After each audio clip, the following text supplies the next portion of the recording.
Oi.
Hello.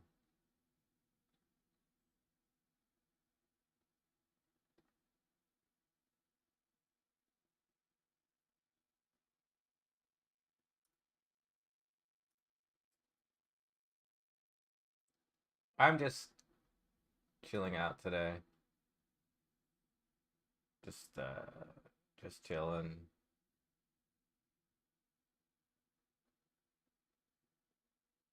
Kind of sleepy. Oh, I have to upload this.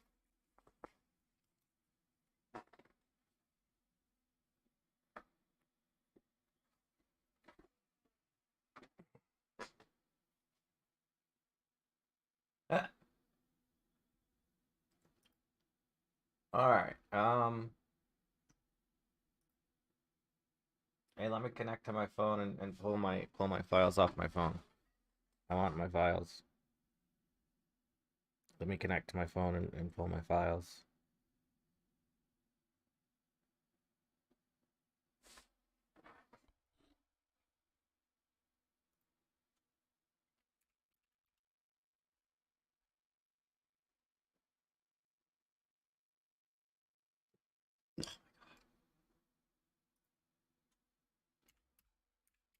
On my phone.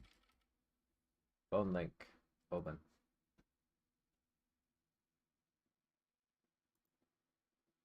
Why would you open up Edge from the start menu? Just open up the Play Store. Windows. What is wrong with you? And it's installed on my computer.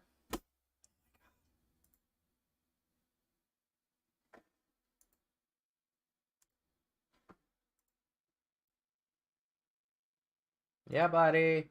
Dude, I actually want to go sleep in my bed upstairs today, and that confused Georgia. So she was trying to find me by meowing it. the entire way up the stairs. And I'm like, I'm up in my bed, cat. Cat. Yes. Yes. Yes. Sweet. Now everybody can hack my computer through my phone and vice versa. Mm-hmm. Great. Yeah, buddy? Okay. No, I'm not going upstairs today. Because I don't feel like it.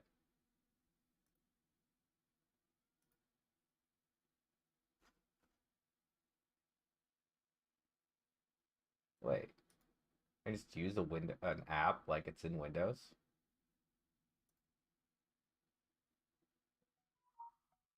I thought I had to use Samsung Dex for that.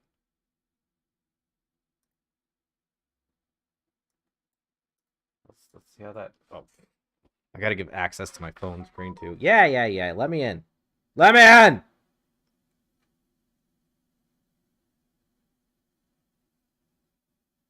Where'd it go? Stop yelling at me and open.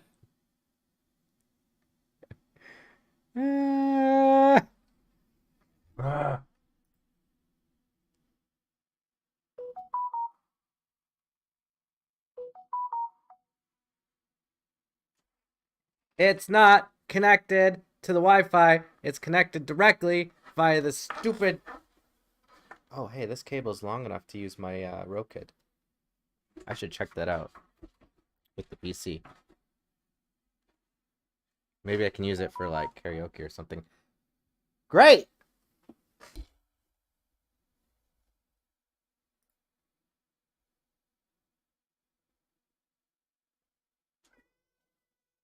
What's up, buddy?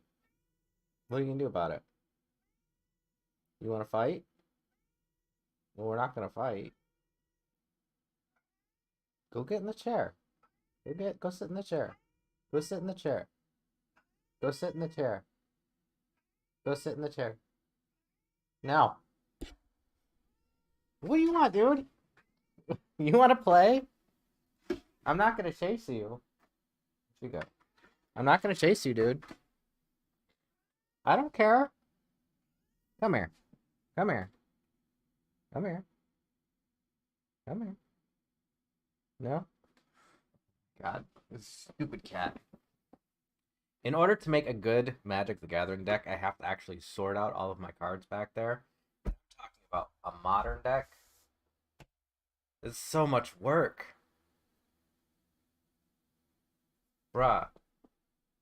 Dude, I found online that there's guides on how to play Magic the Gathering for free. Like, that's just the whole thing, since there's a whole industry behind opening the packs and selling them. Like, actual players of the Magic the Gathering game.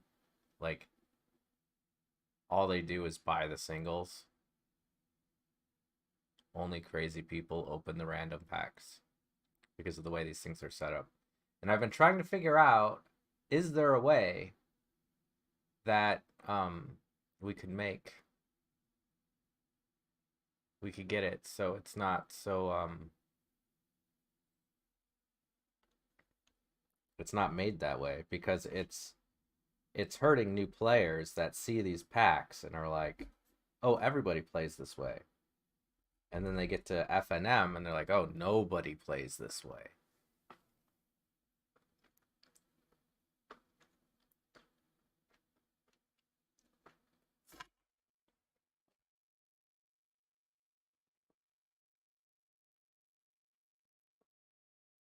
Like, the entirety of Magic is built up on this whole backbone of people buying the packs to open them, and the commoditization of these cards.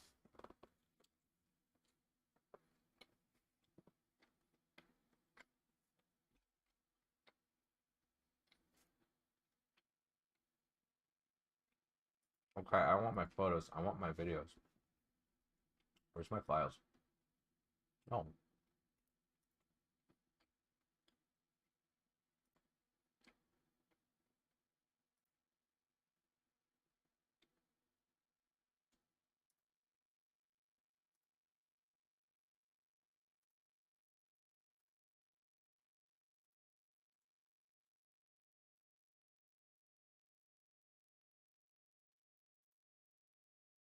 Great, now let me access my files.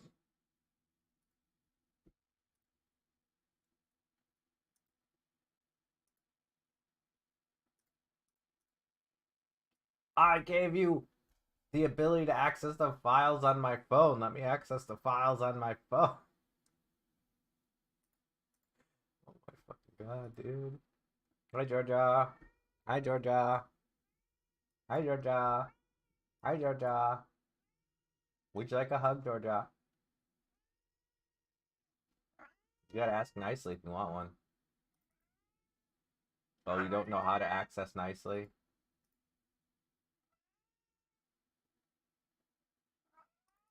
Nope.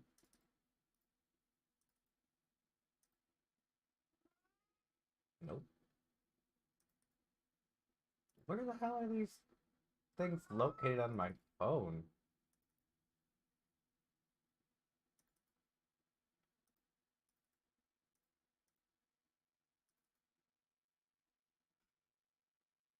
Bruh. Okay. Internal storage on phone. You would think that my movies are like saved under movies or pictures, but they're not. So where does the camera recordings? No. Okay, my downloads are where they should be. Nope. Music? Nope. Documents? Nope. Oh, TCIM camera? Hey, found them.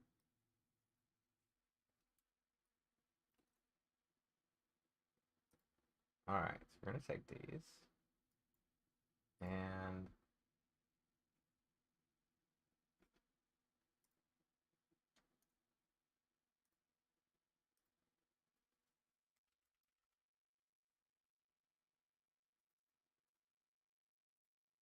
then I'm gonna stitch them together real quick using some sort of software that does that.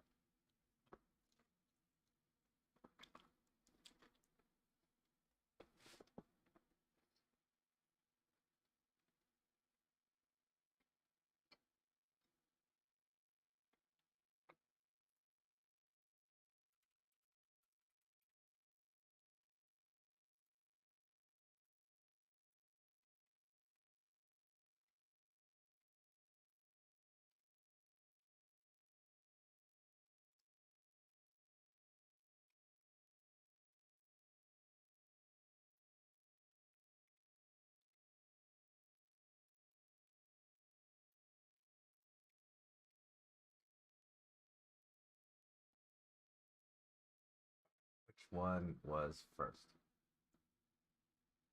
This one? This one? Or this one?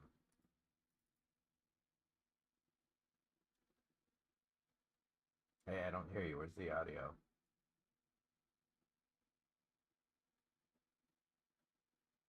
What is that shit on my chin?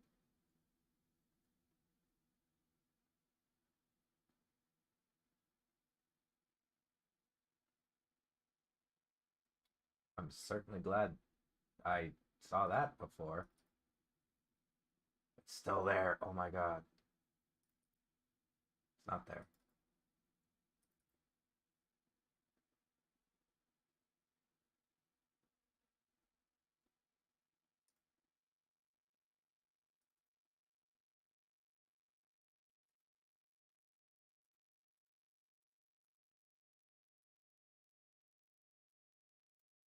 Okay, this one's definitely first.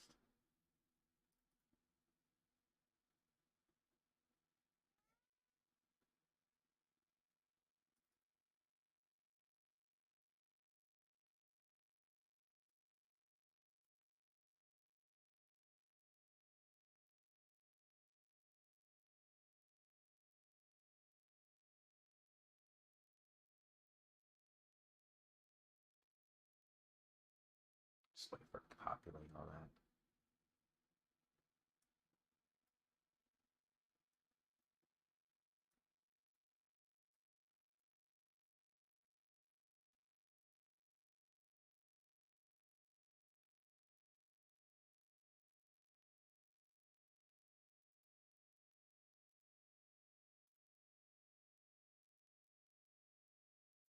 Okay, do I hear it now?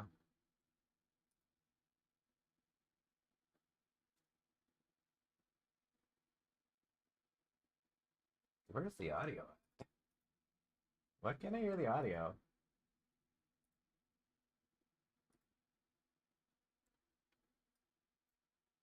Nah.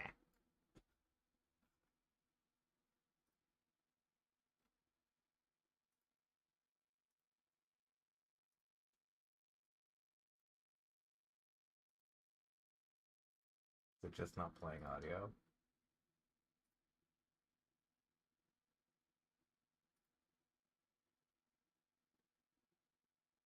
Is it just no audio? Have I gone deaf?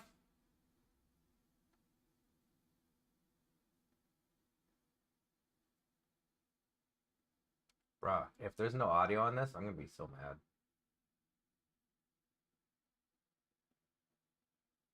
Mm.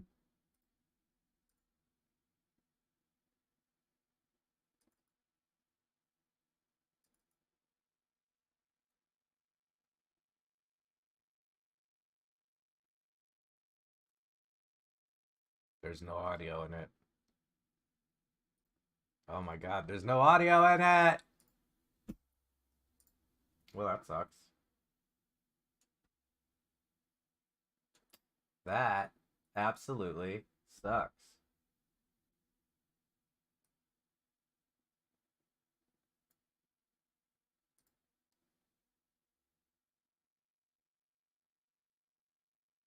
Why isn't there any audio?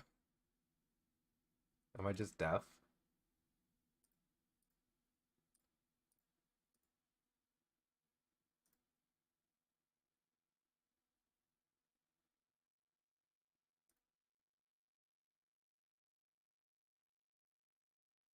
It will take 2 minutes. No.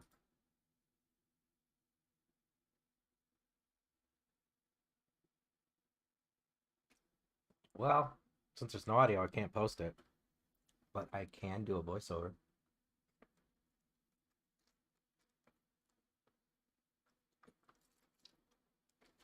What I tend to do today is I'm gonna search I do some devlog shit. I'm gonna search up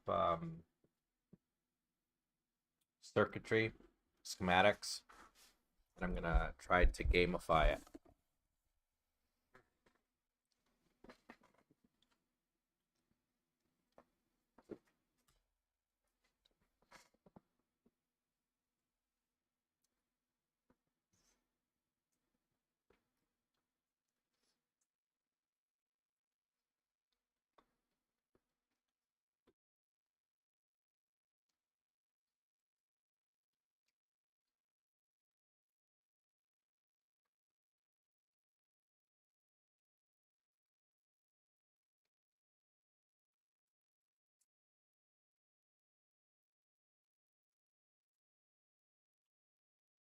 Oh,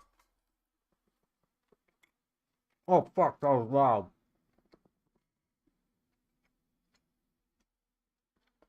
But first,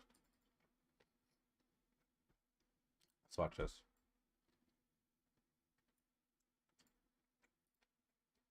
So there's no audio on this, and I don't know why. So, this is what I made. You know, and I got that shit on my chin that I don't even know where that came from.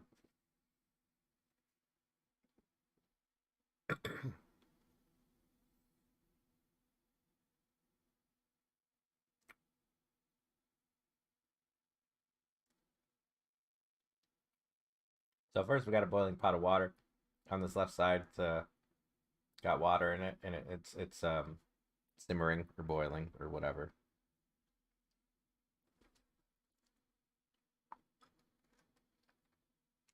Or it should be. I waited, or I did it before it started simmering. So, but first we got a stick of butter. These are what's called gluten sticks. They got a bunch of seasoning, and they're just kind of like bready sticks. I just use them for seasoning. There's definitely better ways to season the soup, but that's what I did.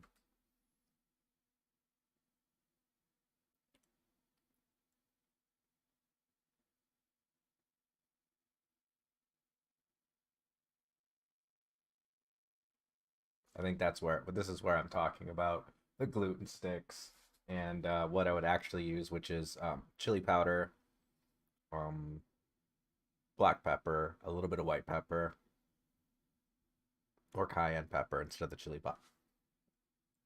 Depends on flavor. Green onions, just a tub of green onions. That is seaweed. And these are pork ribs. Just kind of toss them in there.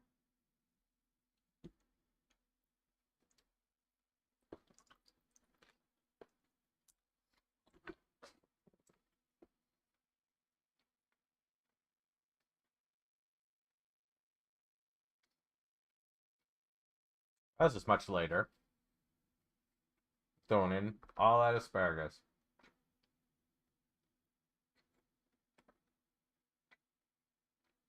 Ignore my floor. I'm working on it. I started in the basement first because I'm a fucking idiot. But I'm getting there.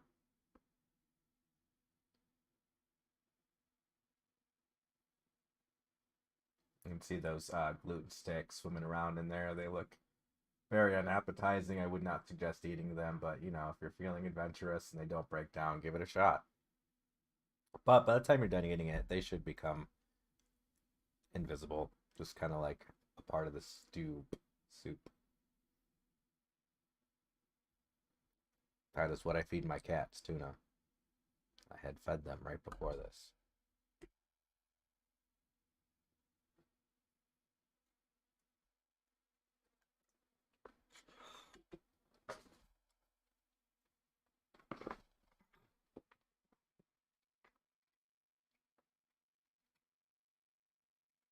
Turn the camera around. We don't want to see up your nose. Fucking. There we go. Okay. I went to go taste it, and it was still watery. So what I ended up doing was I added a bunch of cayenne pepper, the rest of those gluten sticks. What else? The black pepper, a pinch of white pepper.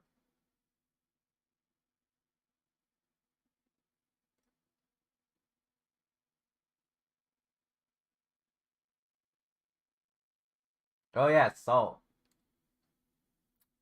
The seaweed was not enough. I should have added more seaweed. Or maybe less water. Or maybe both. Accent for the MSG content. Just the black pepper. And yeah.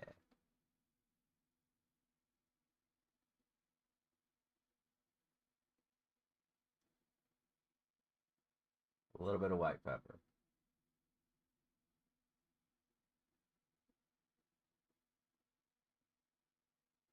If you add too much white pepper, it will taste like Band-Aids. So I suggest don't add too much white pepper. I don't know why that is, but it tastes pretty bad if you add too much. It's a big pot, so that wasn't too much, I think. I hope. Maybe. This doesn't taste like Band-Aids. Maybe it's antiseptic that I'm thinking about.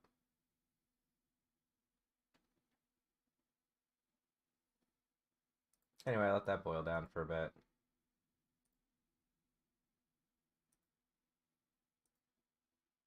Oh yeah, I found the chili stuff. The chili sauce that I had in my cupboard. And I added that to it too. At the very end. Hey, look at that. And this, well, this is what I ate yesterday. This is leftovers. A bit of asparagus.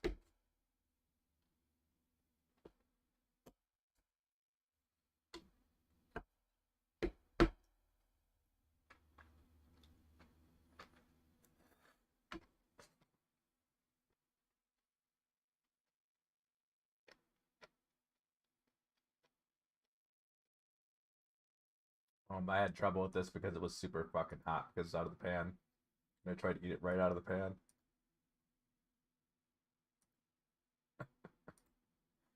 It's great.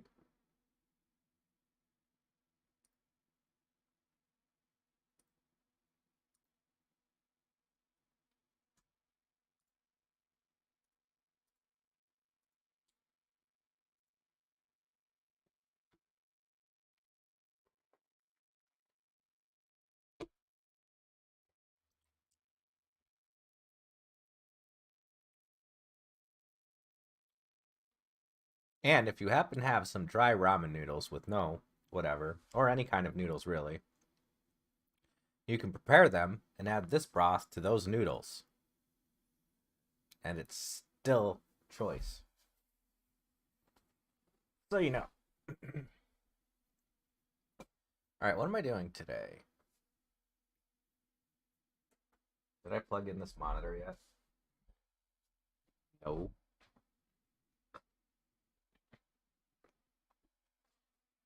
So do you know about Dr. Fauci and his whatever reason why people are upset with him? Like, there's a reason people are upset at him, but not the reason everybody thinks. Because, you know, people are kind of stupid.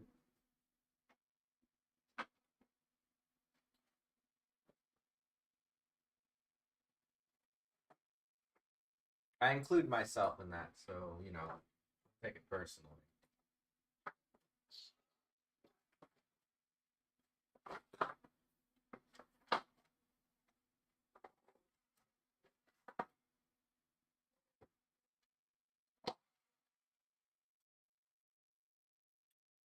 Prime example, I don't know where I put the cord to that monitor. Great. I can these drawers.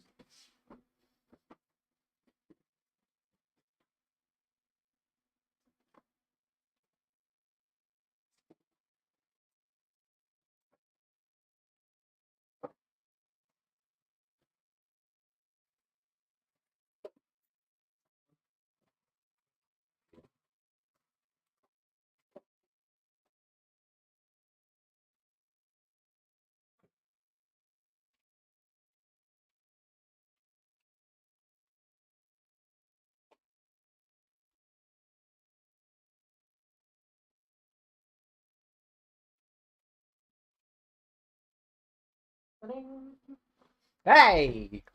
Got the monitor working. Alright. And the camera wants to work today, too. Anyway. This is a KN95 mask. This is the thing that sets conservatives off the handle every time.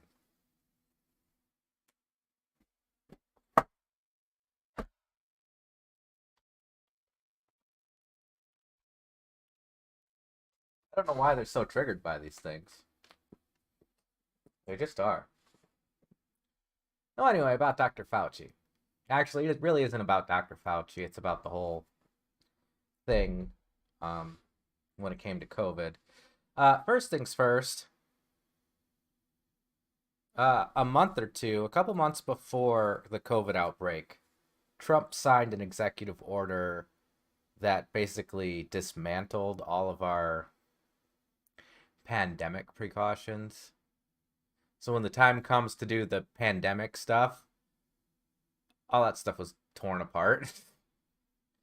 I'm sure that he had a good reason for it at the time, but the timing of it was just a little bit on the nose. So, you know, if anybody knew that the pandemic was coming, maybe Trump did.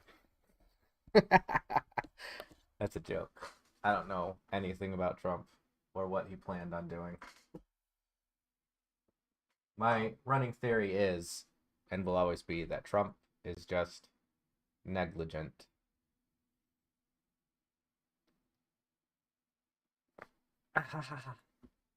Actually, that's not quite fair. That's not quite fair. If the entire country is negligent in our media systems, which is now the internet, then one leader being negligent in those systems, it's not his fault. I mean, it is his fault because it's his job to not be negligent, but at the same time, as with Hillary and her emails, who knew anything about those emails before it came up? Do you know what the protocols are for transmitting emails, or who you're supposed to email, or where the email's supposed to go, or what you're supposed to do when you get an email, or what you're not supposed to send through email? Yeah. Did you know that WikiLeaks, the website that had all those WikiLeaks on them, if you sent a link from WikiLeaks on your email, that or if you accessed WikiLeaks on your computer, that is that was considered a violation of classified data. Yeah. No, yeah. Just so you know. Just opening a link to WikiLeaks. Sending a link from WikiLeaks to your email. Ooh, straight to Gitmo. Straight to Gitmo. That's why Hillary and her emails were so important at the time. Meanwhile, everybody else in the military was getting mandatory training on how email works, and this had been going on for months and months and months because nobody knew how email works. And then afterwards, everybody kind of like dropped the whole thing, like technology wasn't their thing to deal with, even though it's the thing that we use on a daily basis. Yeah. Yeah. No, yeah. It is what it is, right?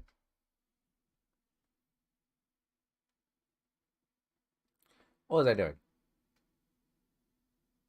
Something. Oh, I was talking about Fauci. Anyway, back to the topic at hand. KN95 masks. What is the first thing that was said about these masks? Well, all masks in general. All masks matter. You remember? Conservatives will say, well, they said don't use them. No, that's not what they said.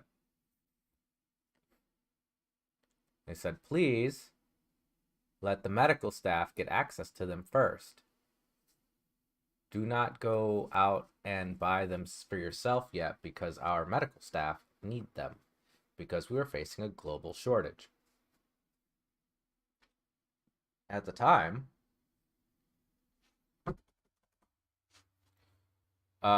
we were, because we were manufacturing a lot for China at the time, and all of our extra masks were being sold to China.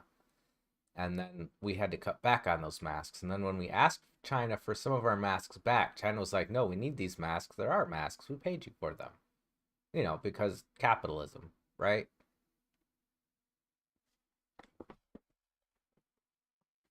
So if you remember, Dr. Fauci or whomever you would like to remember saying, don't wear masks. He didn't say don't wear masks. He said, our medical professionals need these, so please don't let there be a run on masks like there was on toilet paper.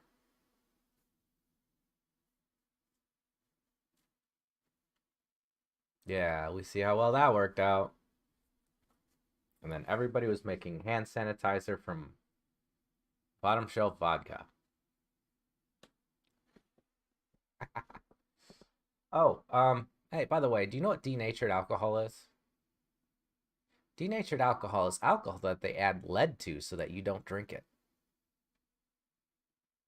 Yes, they add lead to the alcohol instead of just selling you the alcohol. Fun fact. Anyway, back to the masks. So, we eventually had enough masks to go around, sort of, mostly. Well, actually, before that, people were like, use bandanas and shit. Which then conservatives were like, but how will I know if they're a bank robber or not? When bank robbers wear masks And now everybody's wearing masks. Everybody could be a bank robber and they'll never know. Well, it's simple. Are they open carrying and they're wearing a mask, then they're a bank robber. Oh, wait. Nope. Sorry. Nope. Still just your average Texan. Mask, bandana.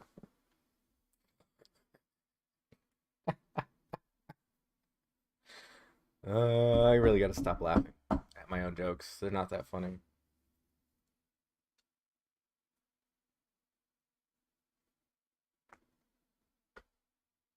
So then we have enough masks. And we're like, all right, we finally have enough masks. You can use these masks. You don't have to use these masks. You can use your bandana or a scarf or a balaclava or whatever you feel like. Just have a mask. You know? Like one of the other things was like people don't wash the mask. They use the same shitty mask. It's like you don't have to wear the same shitty mask. You can use a scarf. It was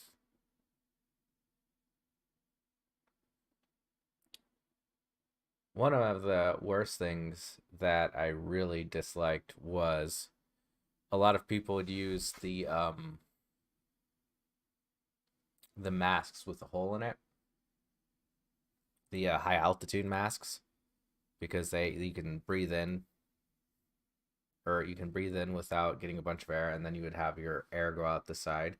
And see, I was briefed. I don't know if you were, but I was briefed. And every time that I went into my hospital on base, I was briefed. Don't wear those masks because you're breathing the shit out of that hole and everybody gets your shit, which is the opposite reason of wearing a mask. So you might as well not wear a mask if you're wearing that mask. And there's people who are like, no, it's certified to protect against COVID. It's like, protect you against COVID, but not everybody else. Stop wearing those masks. Just get a fucking scarf, dude. You don't have to spend $30 on a mask that's gonna be worse for everybody else. We can just use a $5 scarf. Jesus Christ. Anyway, that's the story of the masks. That's pretty much it. We didn't have enough masks, so they're like, hey, don't buy these masks. And if you need a mask, use like a scarf or a bandana or a balaclava or something. Just cover your mouth. Just cover your mouth.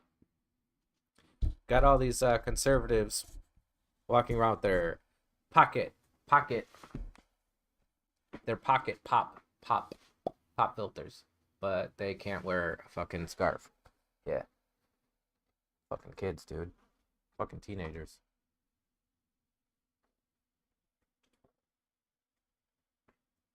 My mount for this camera is lost its sticky. I'm gonna have to figure something out. Man, there's a rainbow down there. Look at that.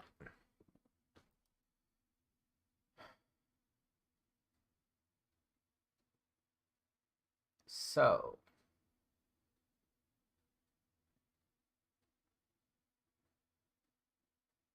as for the vaccine, everybody's like, oh, it's just a new strain of the flu.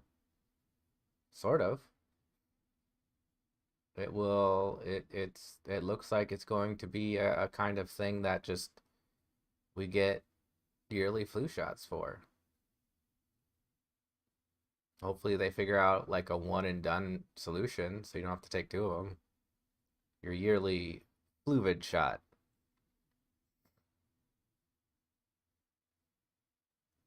So yeah, the conservatives that went, oh, it's just the flu, dude. I mean, it's not the flu at the time. That's the kind of the point is that it wasn't controlled yet like the flu is now.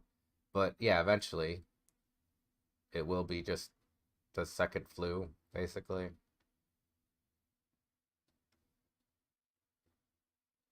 Guess we're just living with it now. Mm.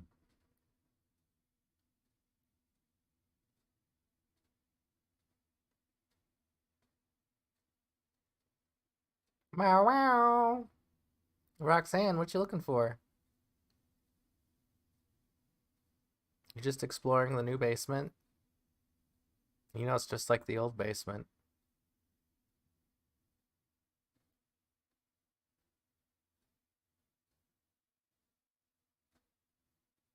Okay, bye.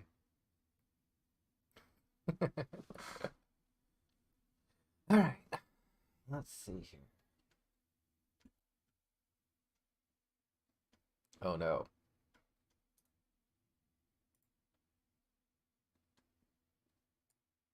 Okay, you need to go here.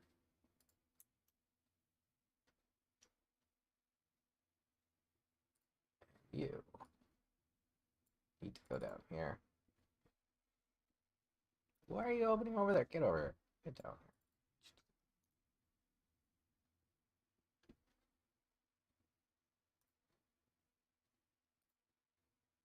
here. Hey.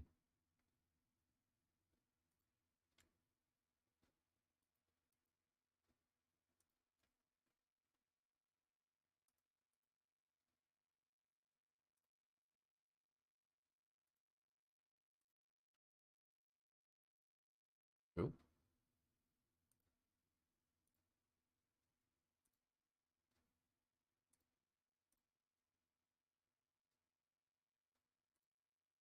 All right, let's see what we can find out about circuits.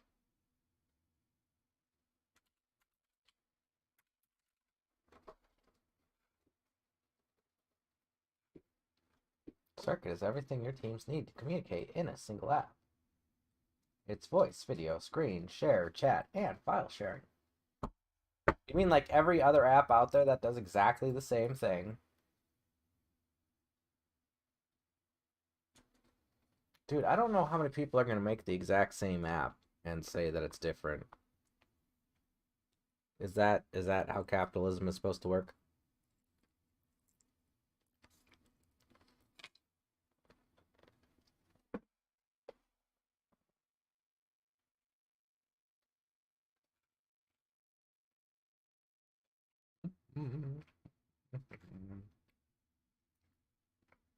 How you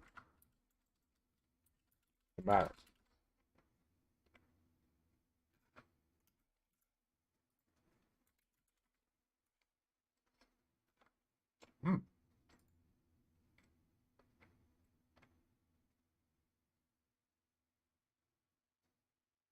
Oh, I am down.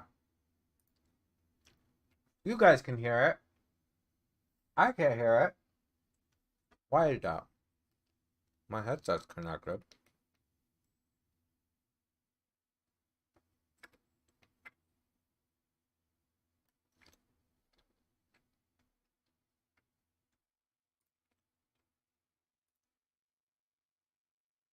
Whoa.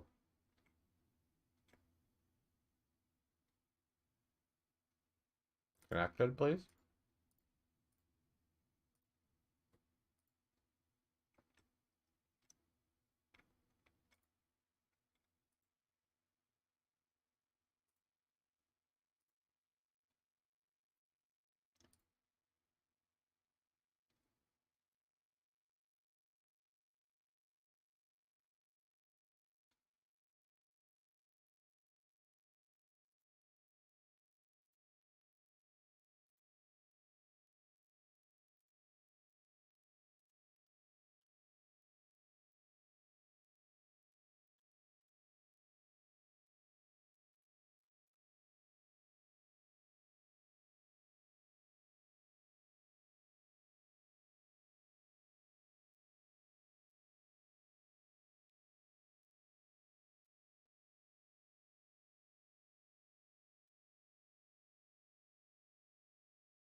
No, I wanted the picture.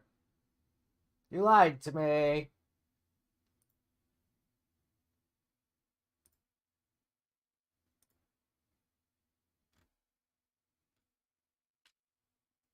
I can do this in Unity. I wonder if I can do it in Godot.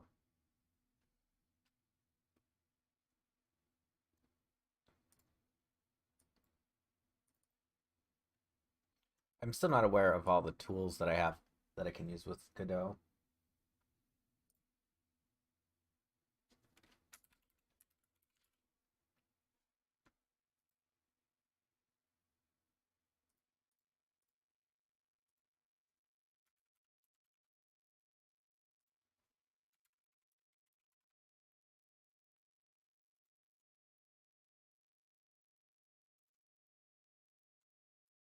I'm gonna put this up.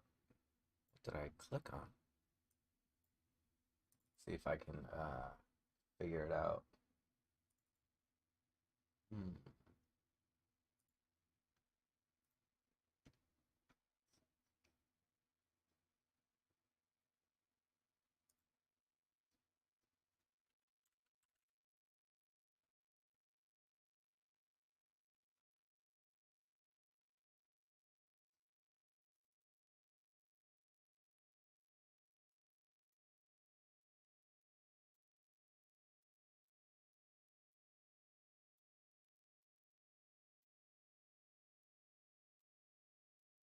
Oh, I can.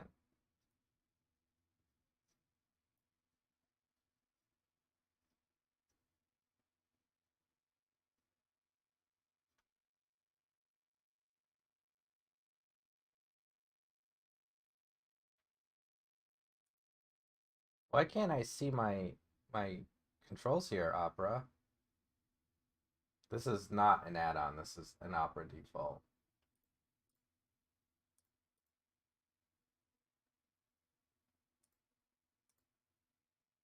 Dude, I can't even see it in light mode.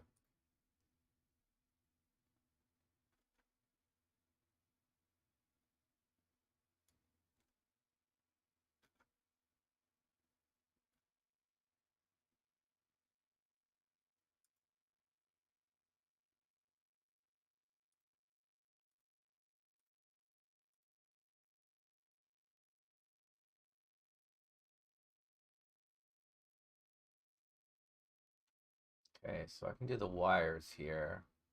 That's great. I don't need tiles for the wires. Got it. But what I do need is tiles for these symbols. I don't. Whoa.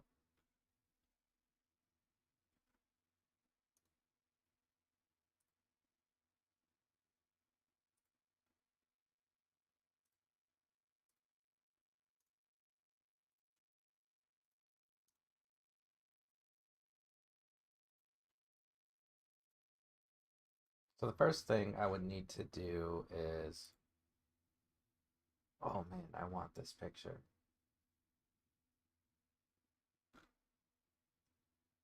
We're gonna do a DC circuit. That's the first thing we need.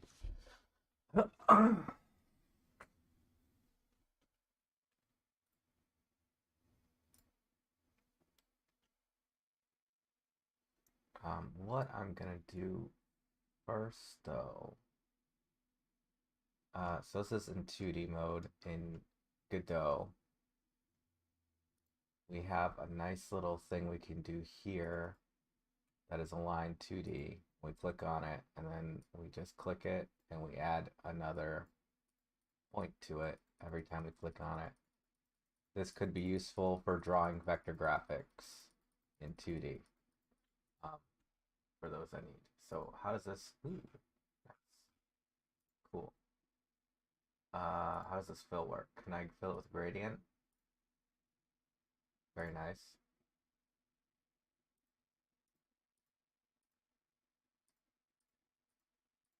I use the linear to indicate power flowing, just so that there is a kind of thing there before when I did this before. Oh, we can do texture too. Cool. That'll work. What else can we use? Border.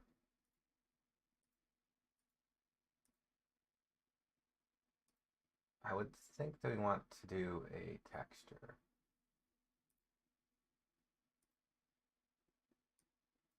Can I like edit it here or no? Just the blank texture.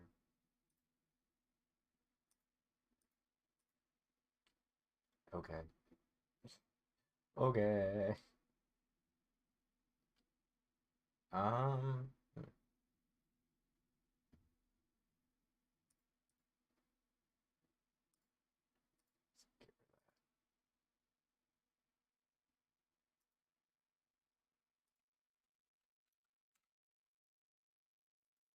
Oh, that really was width. Bye, line.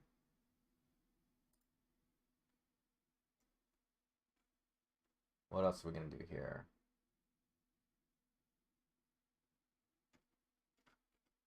The two things we're gonna need is a tile, a thing to represent the tile, and that line 2D. So I'm guessing, hey, I did the same exact idea when I put my shit together. Interesting. Okay, canvas, node, control.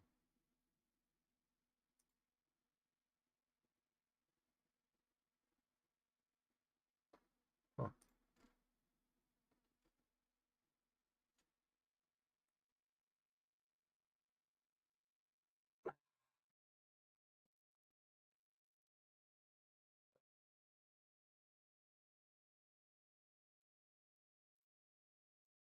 Oh, that's for interfaces.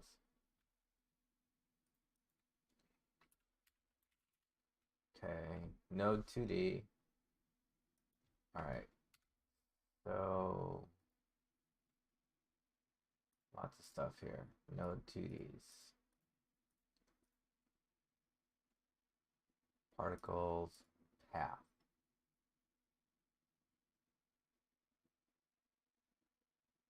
A curve 2D. Polygon. I might just be able to do the whole thing in Godot and not use any images. Hmm. Hmm.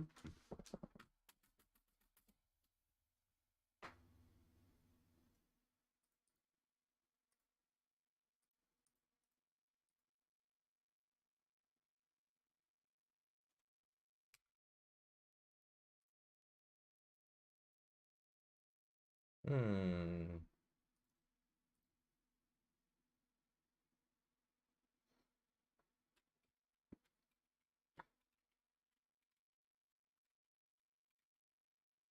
Oh, another thing that I figured out that I wasn't going to do, or rather what I didn't want to do.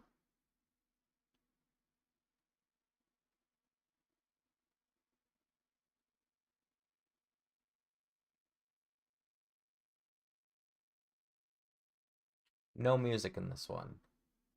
Music eats up battery and resources on a phone, so if this is supposed to be a mobile game, then we want to use as few as resources as possible. If that's the case, then I actually might want to just use the images instead of what my idea was to draw it all in app, because that would take up more resources. Actually, I don't know. Let's take a look. How much resources image versus drawing in app?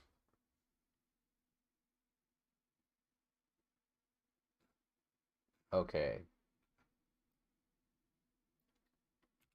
How heavy is image resource usage?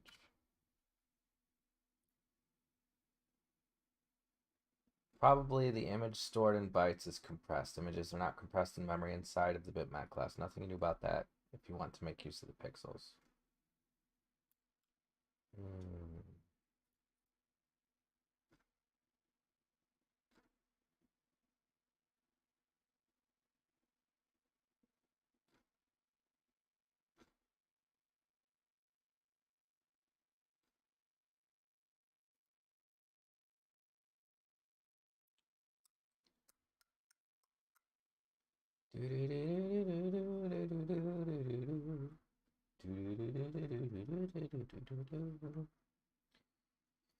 Okay, so the first thing we're going to do is we're going to do battery.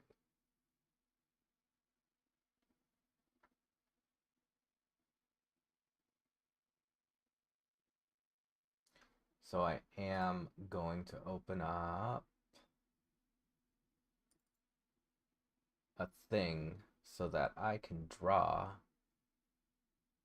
or cut and paste sprites as required. Really. Down here.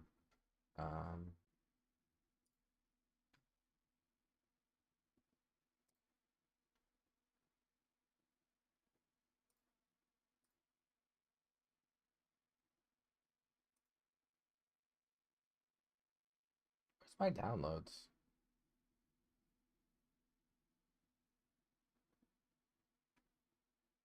Where did my downloads go?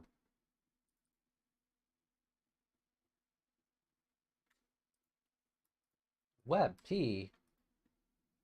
Good thing I'm opening these in GIMP. Otherwise, they wouldn't load at all. All right, so the first thing I'm going to need is to figure out what a good size is for these tiles so that everything can fit to the same template. So what I'm going to do is I'm just going to play around with this rectangle select tool, and I'm going to figure out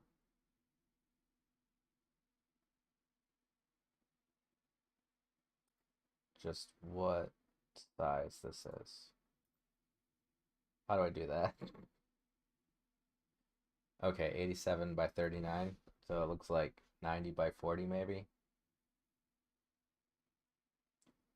But then we have these guys. These guys are like 97 by 80. And when we're messing around with them, we don't want them to interfere with the way that the schematic runs. So if we want to like animate them or whatever, then we kind of need them to fit without getting wonky or weird. We might be able to use them like exactly like the line. In Unity, you could use these things as a texture for the line, and that would aid in what I intend to do with it. So we'll see how that works out. So we have this one. What's this one? 71 by 33. We could make things bigger or smaller depending. So what we need first of all is we're gonna need the battery. So that is not the battery. What is this battery from? Oh, it's a battery with more than one cell. Okay. Whatever. What I'm looking for is the battery is kind of power source. That's the typical starting point on a schematic.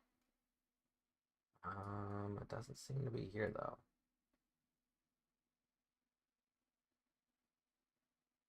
Here we go.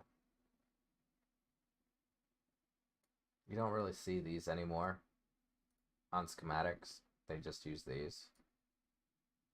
It's just because you don't see these anymore.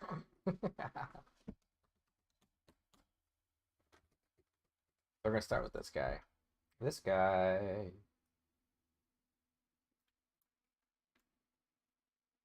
And we are going to make sure that we get it exact here. Can get like a standard sizing.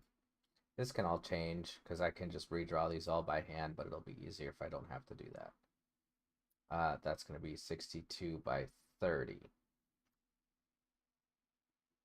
I think what I'm going to want to do though is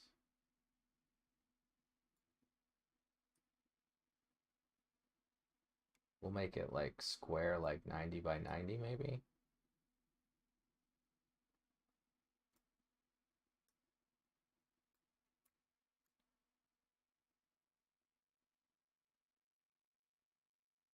Or maybe 45 by 45.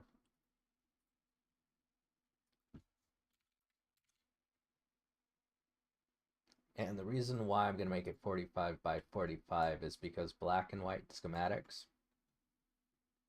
they are adjustable. So since there's not a whole lot going on here, we can redraw them to be a certain size and the scaling up won't be too bad. I need a scale button. Give me this. Let me scale this. It won't let me. Where's the scale? Hey, where's the scaler?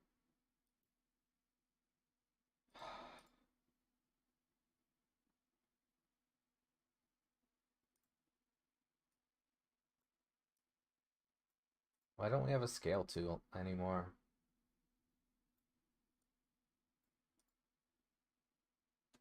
Oh my God. Select. Go away. Damn it.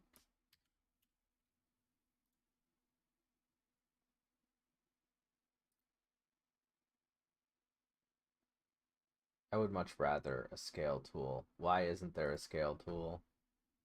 There used to be a scale tool. Why isn't there one now? Here we go. Scale. All right, buddy.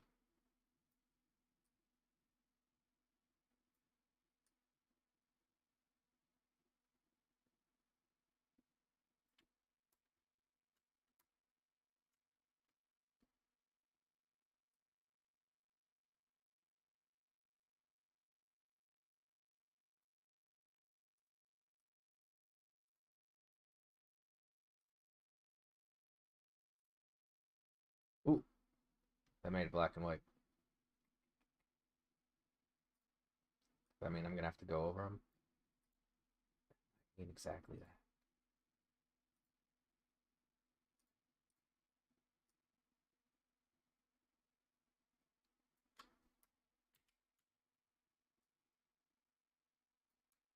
All right, where's my vector tool? Here we go.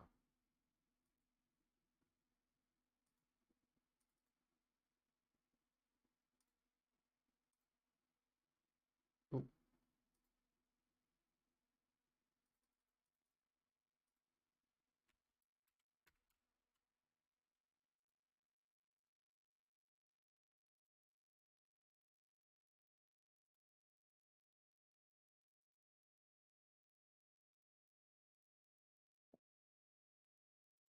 Oh, I want to finish. Finalize.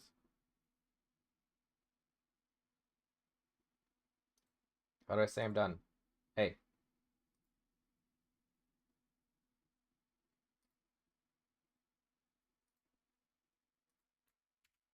I hate this.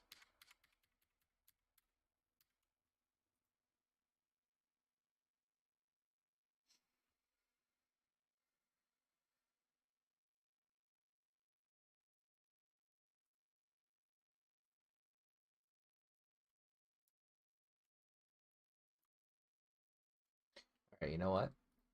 You know what I'm gonna do? You know what I'm gonna do? I am just gonna pay someone to make it look pretty, and I will use these as down and dirty for now.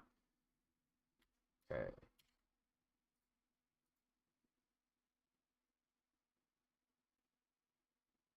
File, create from clipboard. All right. GIMP, make white transparent. Go to layer option, transparency option, add alpha channel. Layer, transparency. I can't add an alpha channel.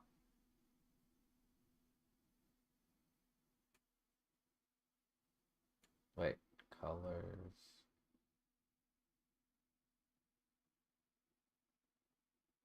Wait, I can't add an alpha channel. It won't let me add an alpha channel. Oh, maybe color to alpha? Hey, fantastic. In Unity, I needed to make these. I need to invert the color so that the black was white in order for it to colorize properly. I don't know how it's gonna happen in Godot. So that's what I'm gonna do.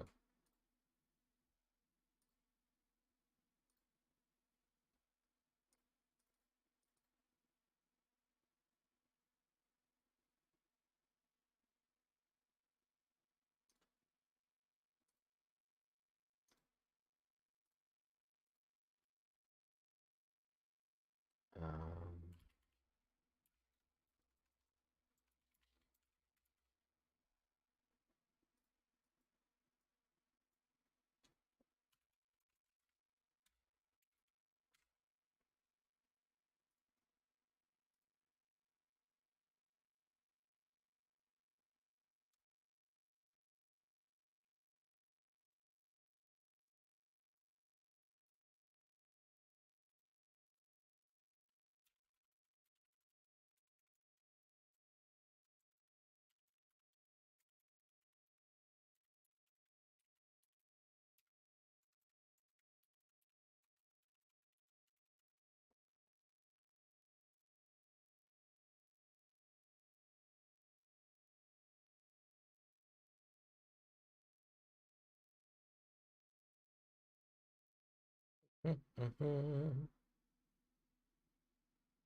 okay, PNG would be the best, followed by GIF, depending on how big these uh, images tend to be, but I don't think they'll be that big, so PNG should be fine.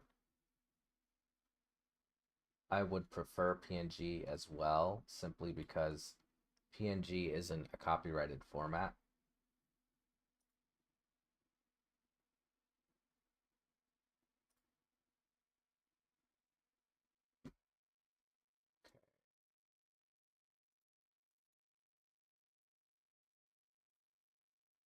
How many resources is this battery? 3 kilobytes.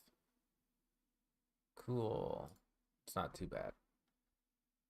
Could be better, but it's not too bad. What else do I need? I have a battery. What else do I need?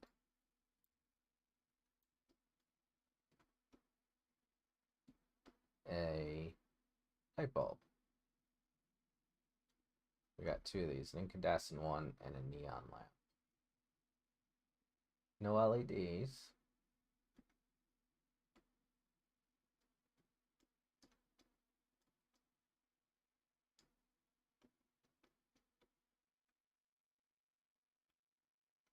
Alright, well, here's the 2 things we can start with. U file.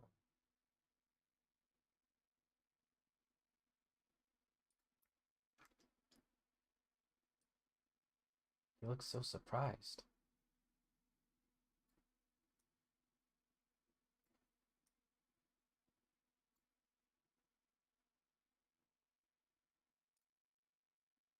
Colby, Colby.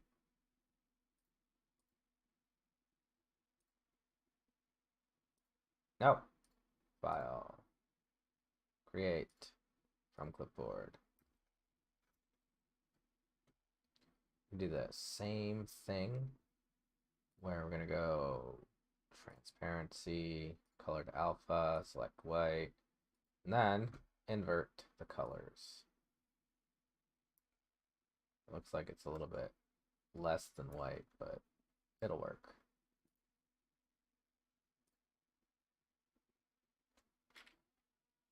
What? Really?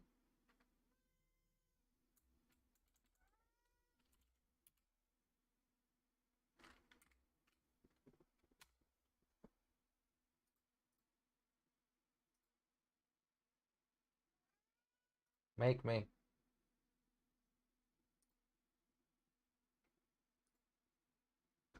Oop.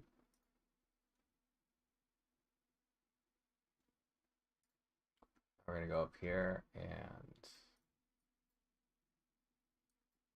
cool. Just drag them on there. Nice. Nice. Oh.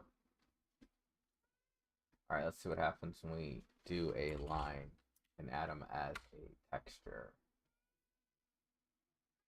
What, dude? What, dude?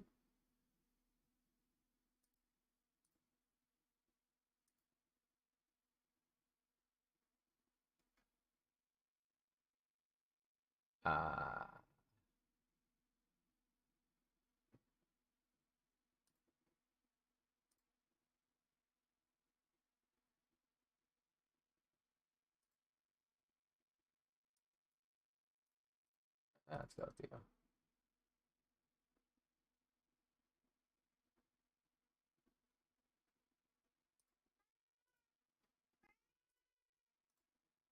Hey.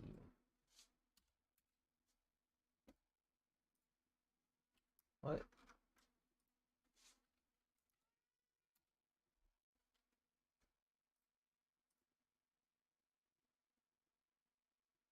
What are you gonna do about it, Georgia? What? What? No.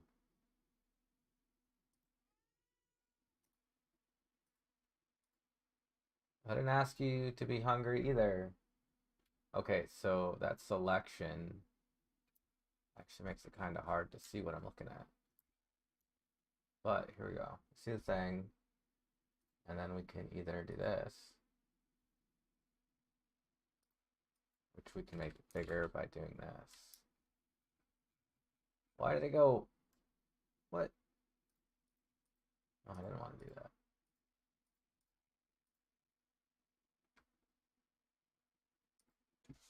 Be even.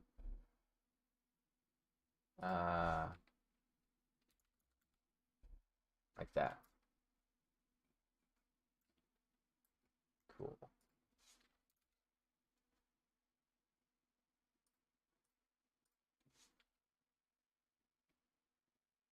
It's not tiling though. Why isn't it tiling? Is there a reason why it's not tiling?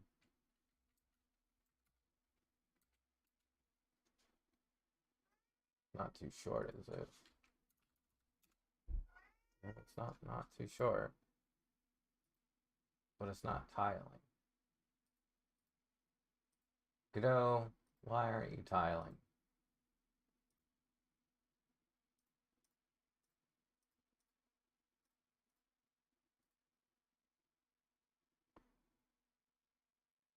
Oh. Georgia! Georgia. Georgia. Georgia. Georgia. Georgia. Georgia. Come here. Come here.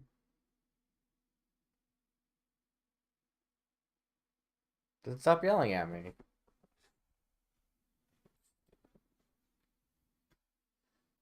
So we can't get the tile to work with this particular setup. I don't know why that is. You want to do this then? Oh my god.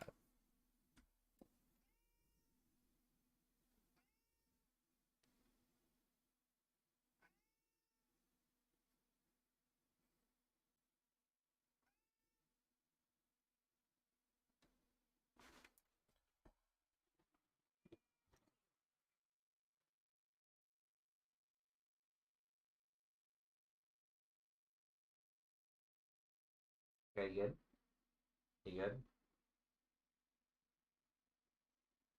You good? You just gonna claw my arm like that? Huh?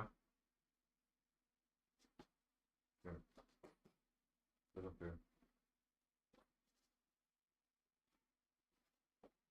You'll be fine, I promise. Yeah, you're fine.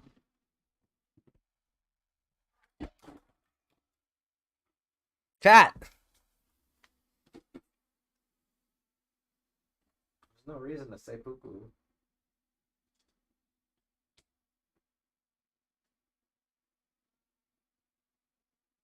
There goes the whole sticky. The whole sticky. Ow, my foot.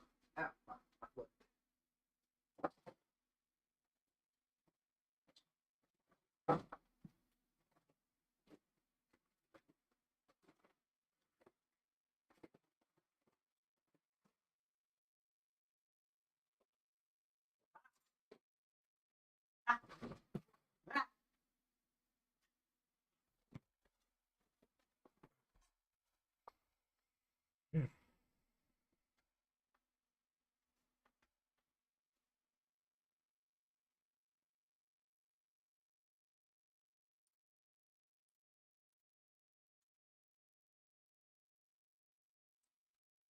I have lost the whole of my stickies.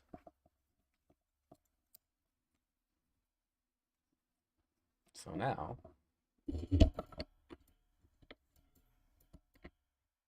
I'll get to sit right here for now.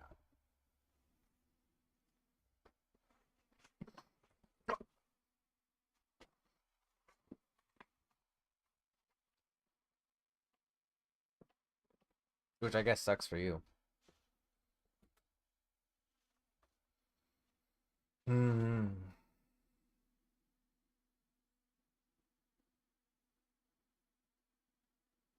Oh man, I got a kink like right here. All of the spas, their spa day is out weeks from now. Just need a good massage.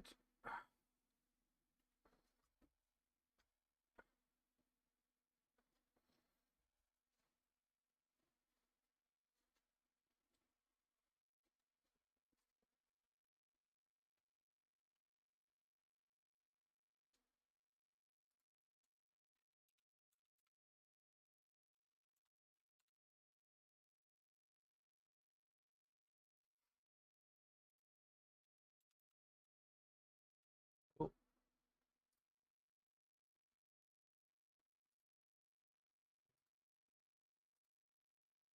wait, there's a curve?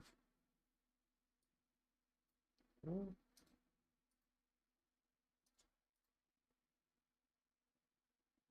What is this?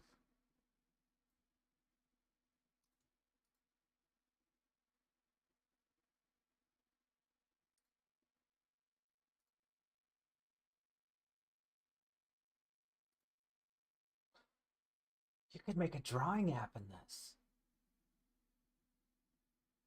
Okay, stay on task, Melon.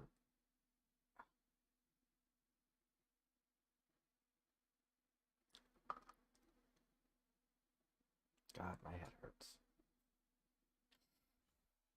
Okay, so let us put together a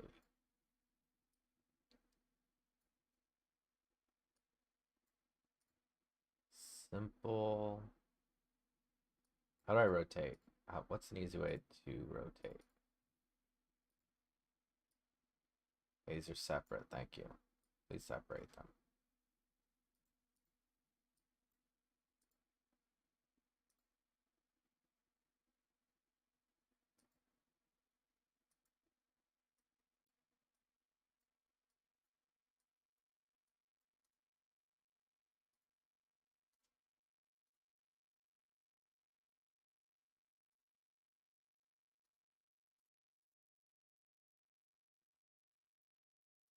What?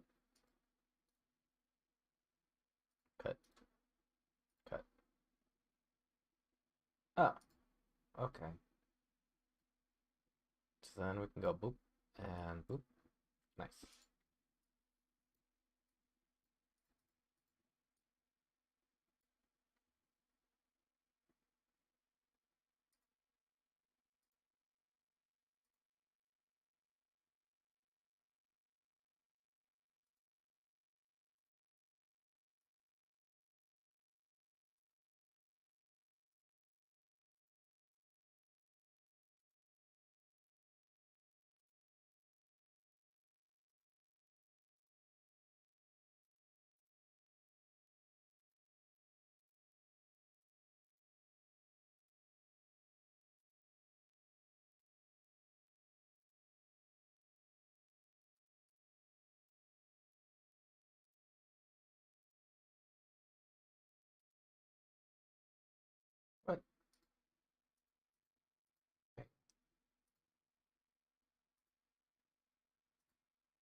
How do I add colors? Dude! Dude! What are you up to, dude? What's wrong? Georgia. No. You little brat. Boss. He's like a toddler, dude.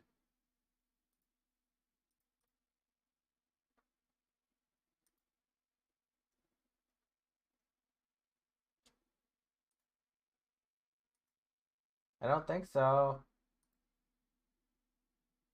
Wait, I should be. Wait, is this it? Ah, ah, aha. Yeah, that's what I wanted. Not good yet, but that's a good start. Self-modulate. What does that mean? Okay, so modulate. Interesting. Okay. So, rotate. Nope. Undo. Nope. Undo. Undo. Wait, how do I rotate? Rotate. E.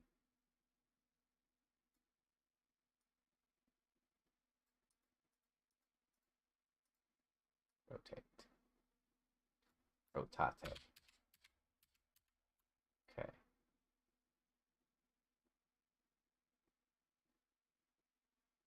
I'm gonna make sure this is perfectly 90 degrees rotated. Can you like get over here? Ah, 90. Perfect. Cool. Put you here. Put you here.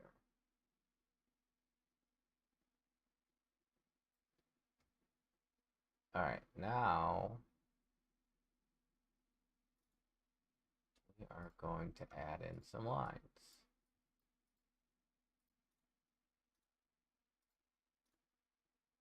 Add child node. Where did it go? Do I gotta add them individually? That's fine, I guess. Okay, so start here. Where are you? Where did it go?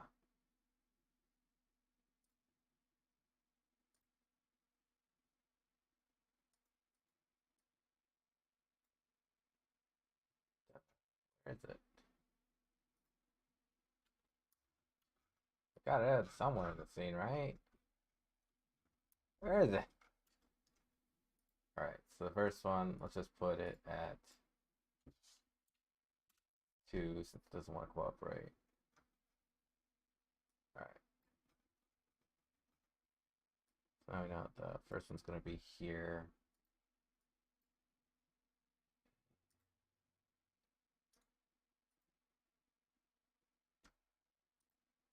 Do I do this? Okay, so I could do this. I think I'm just going to do this for now.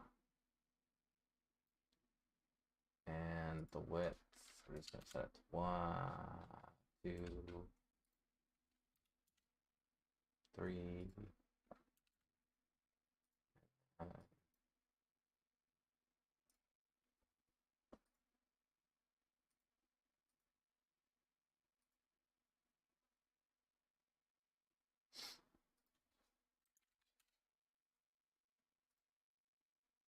Oh, that these graphics are now not sharp enough. Oh well. We will let somebody else deal with that. Alright, let's see here. This one, this one.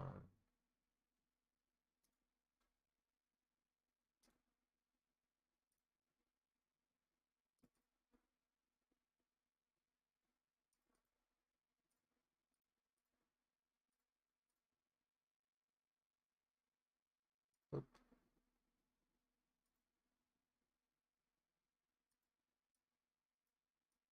Oh, too big. We'll figure it out. Do some cleaning up later.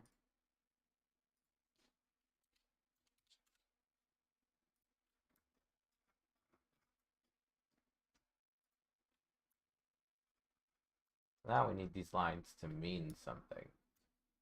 Because right now they don't mean shit.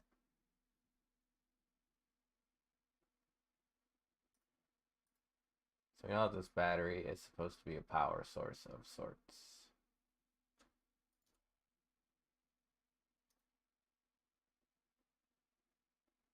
Attach script. Inherits. Do I want it to inherit the sprite? No, I don't think it does. I think I would want to make my own. And it uses the child of the sprite.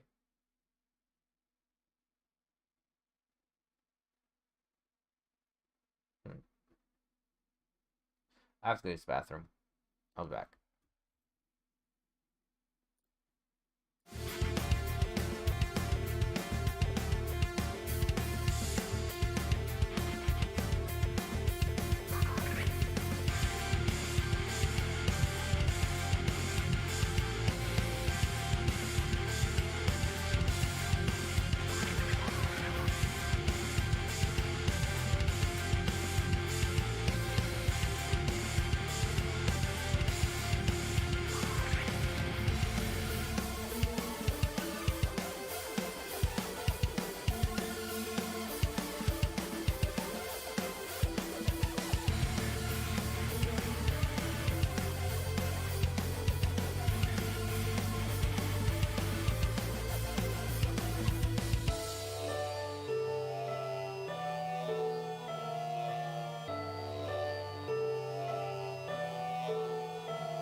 Camera, wake up. Oh, there it is. Hello.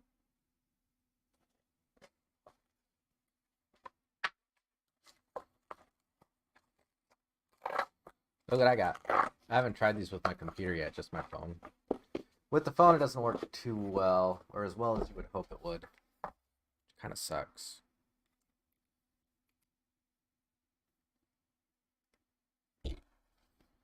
I haven't tried it with the computer yet.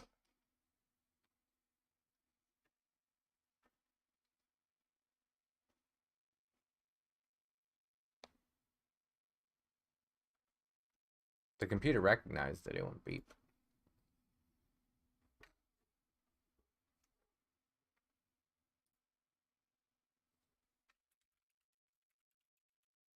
I wonder if it even works with the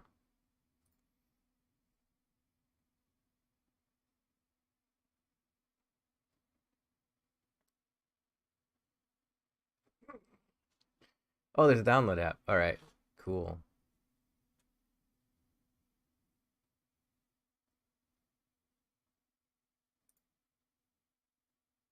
Oh no, it can only be on Android. I wonder if it's in the Windows Store.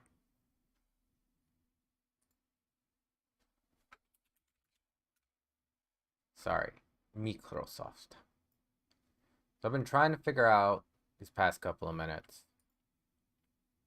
while pooping. How do I want these to connect? And also, do I just want to draw the thing in app? Because these lines, they look terrible this way. Either that or I'm going to have to scale up the resolution. Let's see. Real good. No.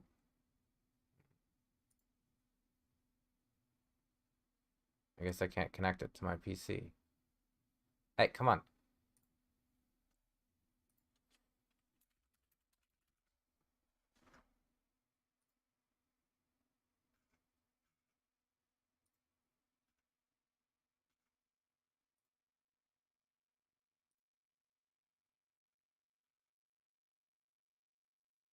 Oh, maybe I have to connect it to the video card instead of the USB.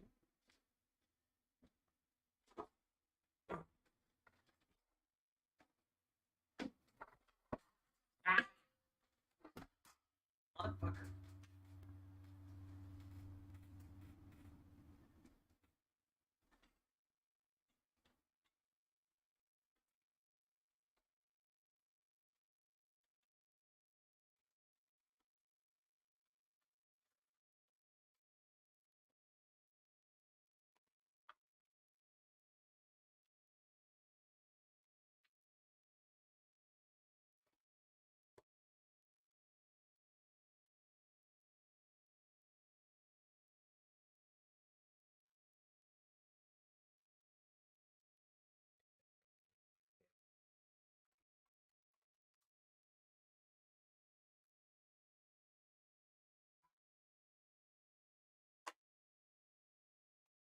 Let's see if this works. Ooh.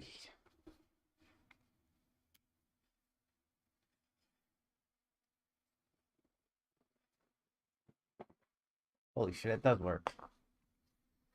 Ah! Actually, how do I get over here?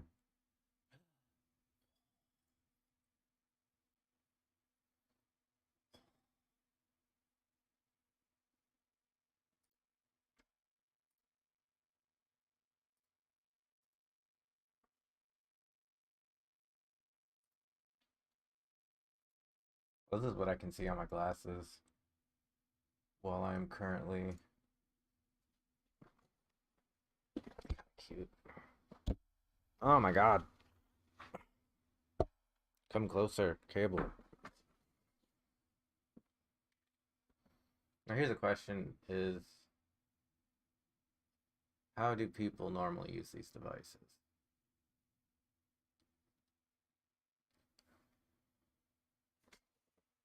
They don't use the VR. or AR typically. So I'm not too sure.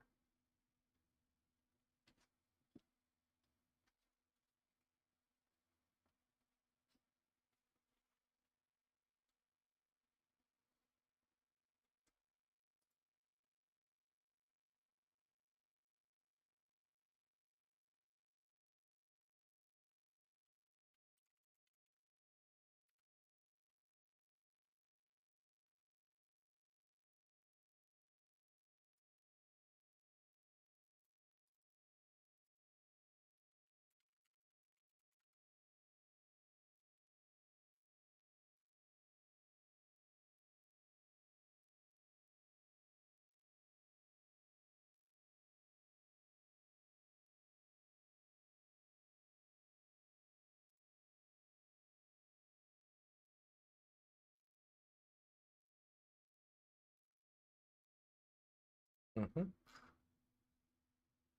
Mm.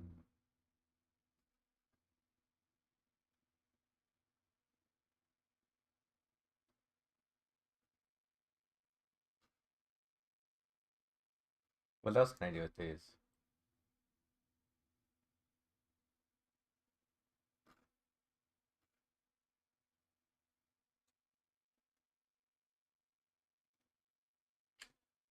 One thing I can't do with these is like actual AR. And the reason for that is that there is no camera in the lens. So these aren't really AR. What are these? What's this? Oh, those are screws. So because there's no camera, um, there's not actually a way for me to do AR with these, and that kind of sucks. I mean, there is, but it's stupid complicated.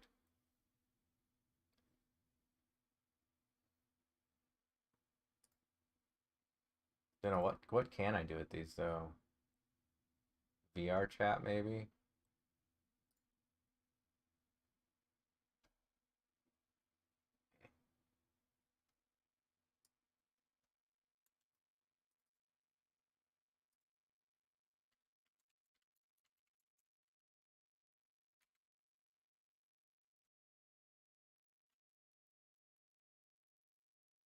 Uganda Knuckles meme soundboard.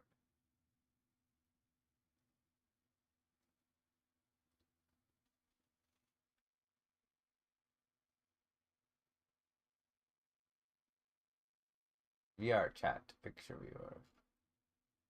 I guess it's not gonna be on here, huh?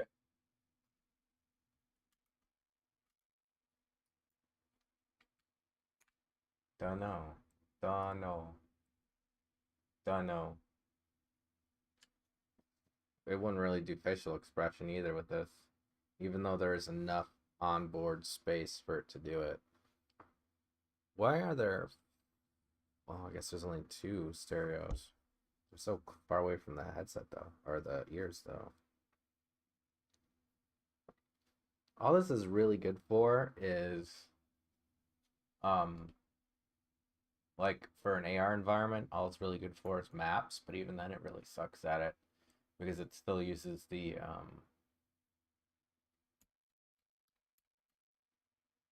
something. Don't know.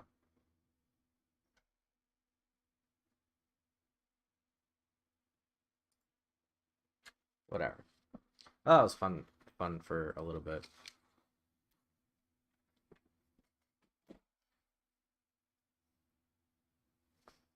It would be better if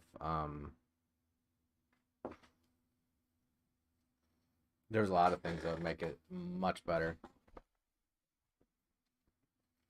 I could probably get it to uh Wi-Fi, a Wi-Fi connected display, and if I could get it to be a Wi-Fi connected display, can I still connect to this? I can. I can connect through my video card to my phone. I'm bored already.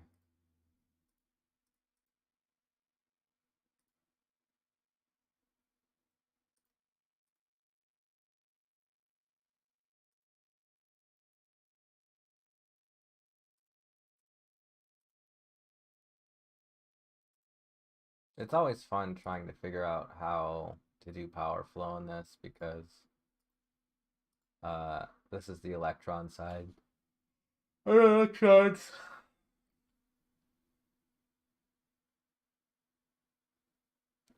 All right, this is the electron side, and electrons like to flow towards the positive side.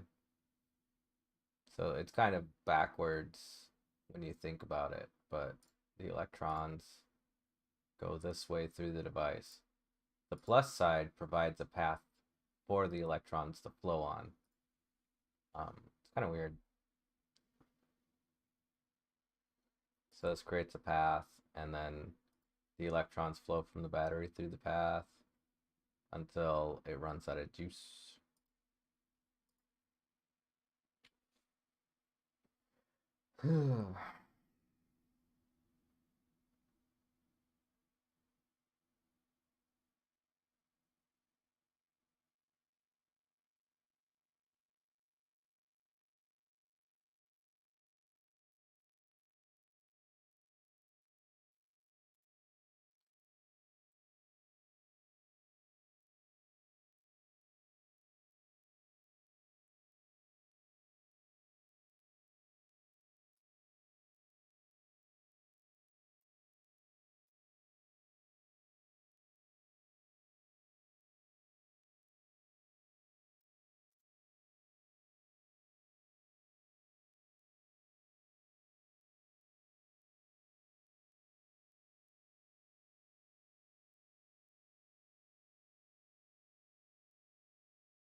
Actually, I'm kind of really tired. Holy shit.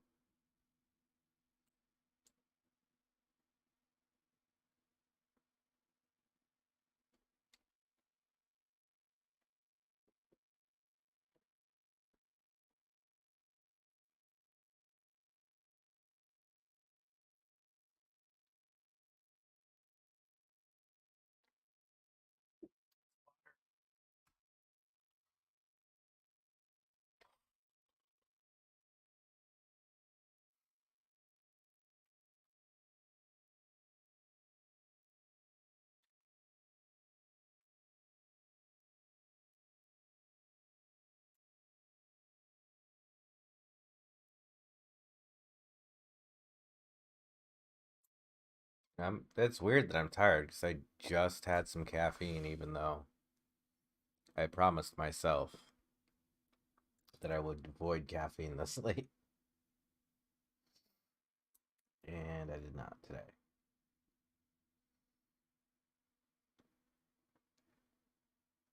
But I've been adjusting my meds so that I can. I think I figured out how to get the proper energy balance with my meds.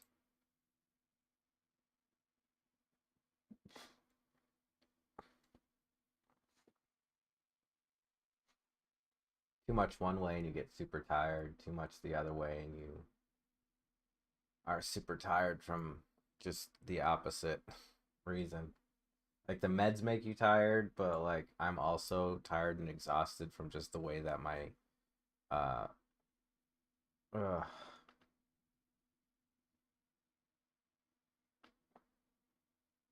what's the word?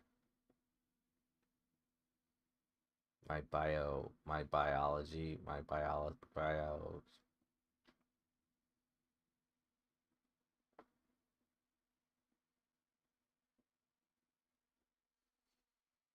I forgot the word.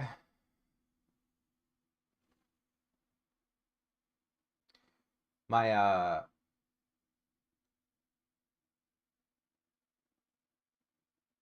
immune system is hyperactive, so I take Humira for that. But there's some other stuff in my body that is hyperactive, and if I don't use the meds appropriately, then I get super tired. But if I use too much of the meds, then I get super tired from the meds instead. So it's this delicate balance of trying not to kill myself with the medication.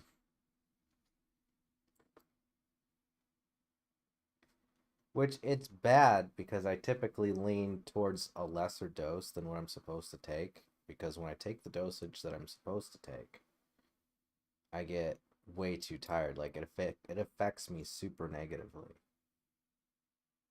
And the time in between appointments to change these dosages are too far in between for me to do it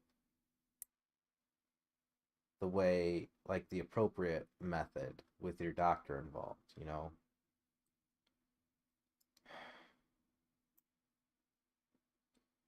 It's kind of frustrating.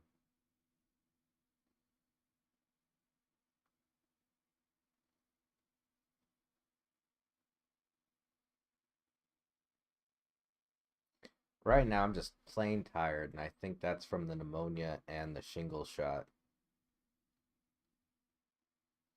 which I had to take the pneumonia shot because of the Humira I'm taking. Otherwise, I wouldn't have to take it again. Same thing with the shingle shot.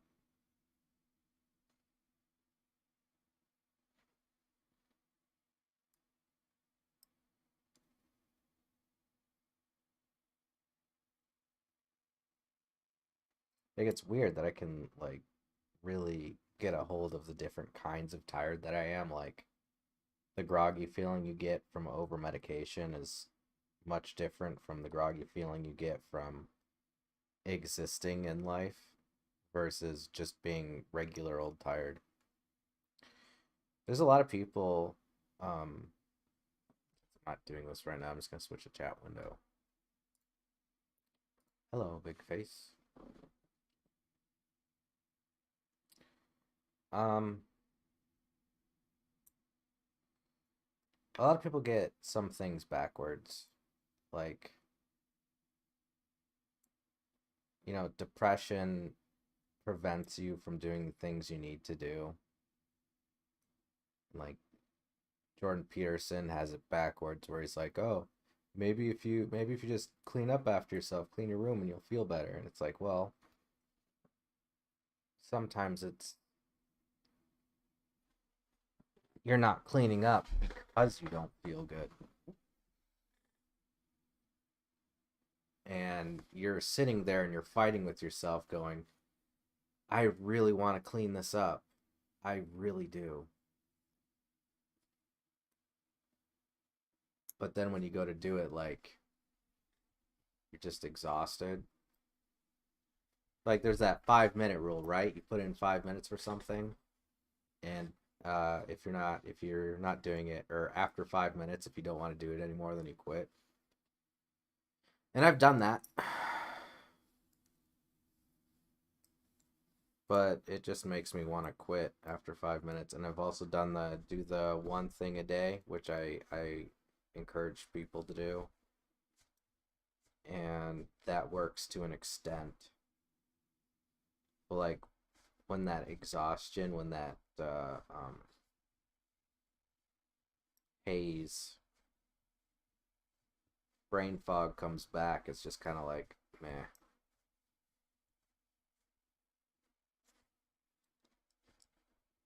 You get the stuff that needs to get done, like absolutely needs to get done, like life or death needs to get done, like eat food, drink water.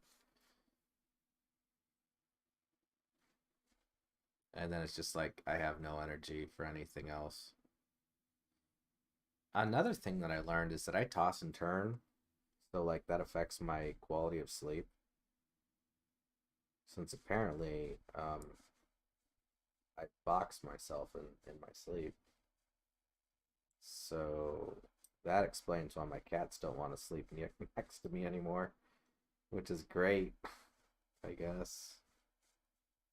It also explains why, like, I'm physically exhausted when I wake up.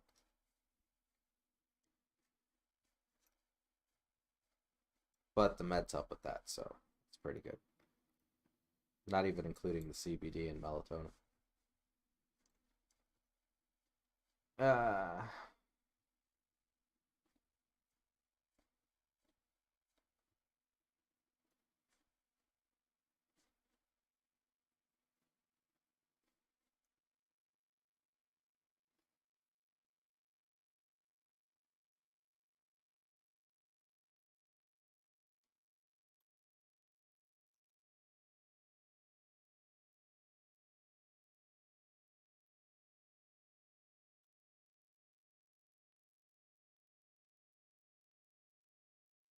Don't get me wrong, I want nothing more than to work right now on this thing that I'm trying to work on, and it's just not happening.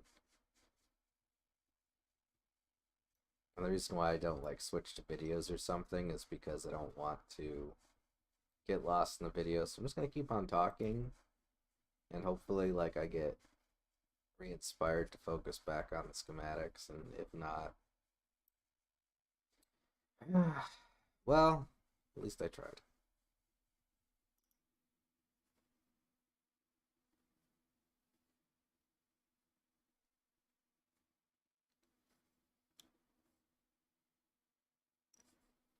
What can I do as a distraction? I uninstalled the social media apps on my phone.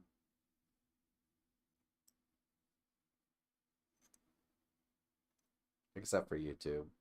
So I could kind of try to focus on this, and it's not helping either.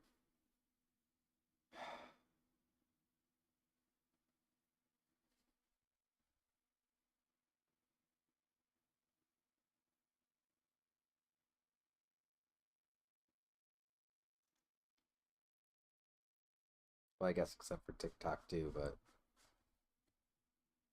I don't do a whole lot of TikToking, luckily. I mean, not as much as all the other social media apps, so hopefully it doesn't increase. Then I'll have to uninstall it too.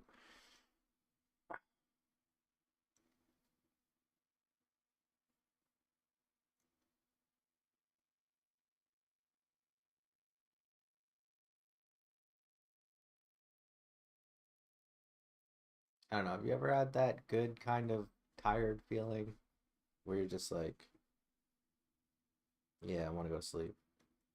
That's another thing. Um, as long as I can remember, my entire life, I could never keep the daytime normal schedule at, like, wake up at 6, go to bed at 10, you know? Like, never. And what I remember, when I got a Game Boy, like, you'd stay up all night playing that, right? But like, when I got tired and I went to bed. I didn't really play it after I got tired because I wanted to. I go, oh, I'm tired. I'm gonna go to sleep now. Um, so like, I would be wide awake at nighttime, always just wide awake. I'd be like, I cannot sleep. So because I couldn't sleep, I'd play Game Boy. But like today, I mean, even then, but today people are like, they blame it on the kid or the person involved, going, oh, they're playing their Game Boy at night. That's why they can't sleep. Instead of, they can't sleep. That's why they're playing the Game Boy. You know what I mean? Like, don't get me wrong. I know that kids tend to do the thing where they try to stay awake and all that, but I'm talking about my personal experiences here. I mean, it was a problem for as long as I can remember. Like, as long as I can remember. From early elementary school till now, it's always been the same thing. When I got my first job, I was like, I need to be on night shift because I won't be on time. Because I remember being unable to wake up for my school bus on time. And like, my mom didn't help me with that. She was always asleep anyway, which I'm pretty sure that she's a night owl too. That's why she was awake during the night, not the morning. Just didn't have the capacity to science it, make a hypothesis, I guess. Or rather, just never thought about it that way, maybe. Um,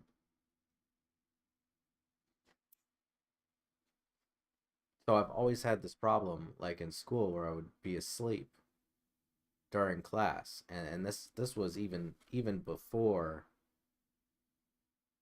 video games were handheld games were a thing. I would never have a video game system in my room. I would never read books late at night. I would just sit awake at night before them. and then I'd like go wander around the house because I couldn't sleep, trying to figure out like how do I go to sleep. And this was at a young age. Like, can you imagine being a young kid going, I can't sleep. I'm supposed to be asleep right now. Everybody else is asleep. Why can't I go to sleep? And as a kid, one of the first things you go is, I can't sleep. Let's go see what mom and dad are doing, right? Luckily, I never caught them doing the deed, but, I did get chastised for wanting to sleep in bed with parents when I never asked them that. I was just like, I'm bored and I can't sleep. And my mom used to play video games upstairs in her room. I was like, I want to watch mom play video games because I can't play them down here. Um, Back before my mom was a zealot, she was she played video games a lot. So look, cool games like Fantasy Star, Legend of Zelda. I'm not even kidding about this. Now she only plays The Sims. She is such a loser. I mean, I don't really like my mom, but some things I do like about my mom.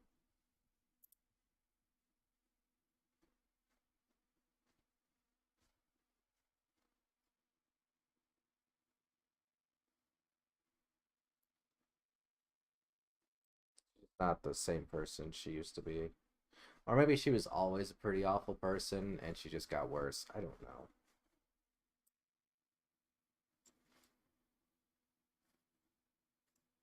That's why I equate like anybody that talks about video game addiction and conservative media and religious media with people that are making bad faith arguments, is because that is my experience. Um, that is a bias that is ingrained in me and has been ingrained in me since I was very young. But anyway, for as long as I can remember, I just didn't sleep at the normal times. I couldn't sleep at the normal times, so I didn't. See, this is not the same as like insomnia or not being able to sleep, because when I'm tired, I I love myself a nap. I love myself a cat nap. One of my um favorite things to do is like a good nap in a day bed with an open window with the sunlight on you is fantastic. I love that shit. I die for that shit.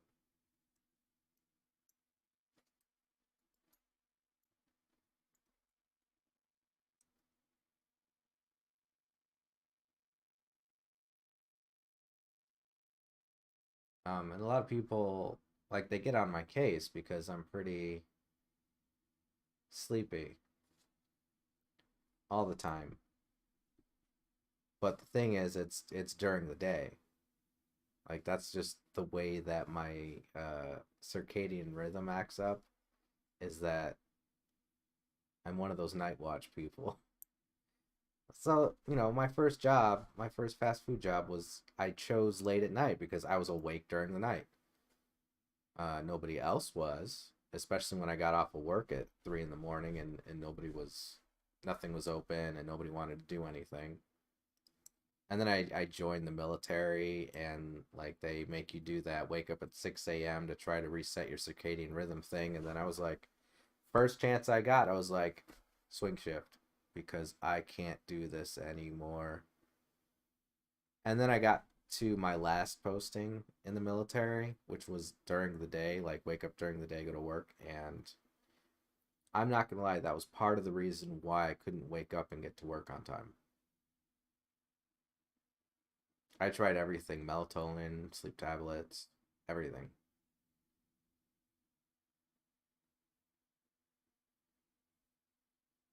Now it's even worse. Like, I am positively time blind right now. It is a lot worse. and I am not sure what to do about that. Every once in a while, like my brain fog and that time blindness clears up, but for the most part, like my exhaustion just kind of clicks the focus out of existence, or ADHD, or autism, or whatever you want it to be. Whatever. It's getting better every day, especially the more that um,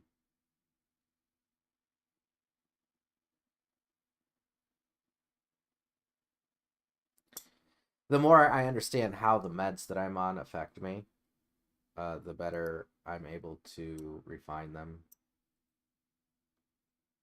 Though, probably not the best idea.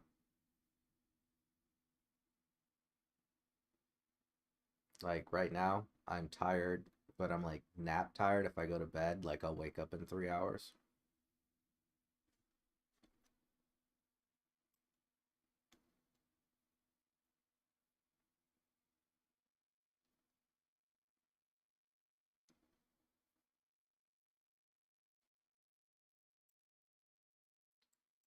I don't know. It's one of those weird things where it's like my experience says that my circadian rhythm says that I should be awake at night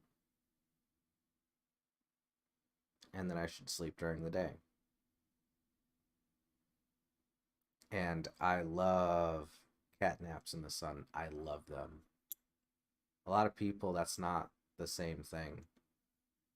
Like, don't get me wrong, I do not like sleeping with lamps on. I hate lamps, but natural sunlight in a blindfold, oh, count me in. Bruh.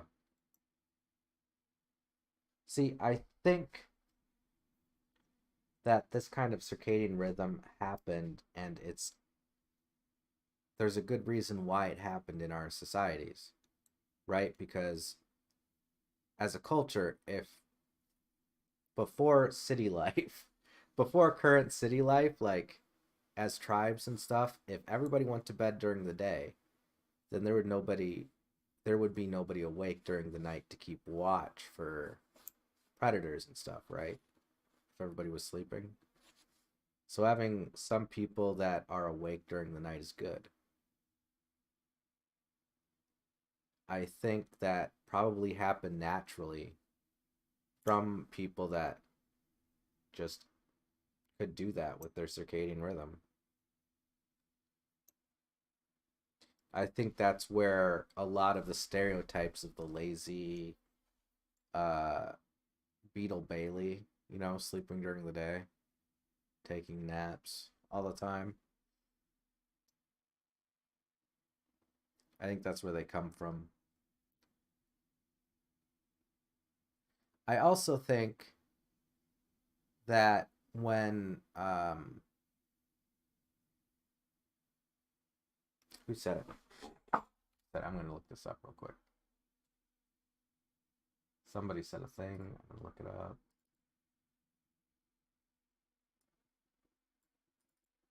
It's early to bed. Ben Franklin is quoted to have said, "Early to bed, early to rise makes a man healthy, wealthy, and wise." And well, I think he was being sarcastic, but I think it was a joke. I think somebody asked him like, "Why do you go to bed at noon and wake up at midnight?" And he's like, "Well, early to bed, early to rise." I think so, right? Burning the midnight oil. I don't know.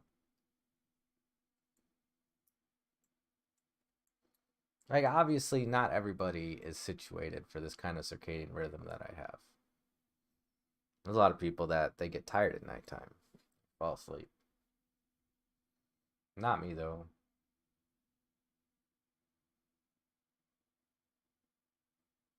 Well, not me for like 5 hours. Between 3 in the morning and 5 in the morning is the best time for me to fall asleep.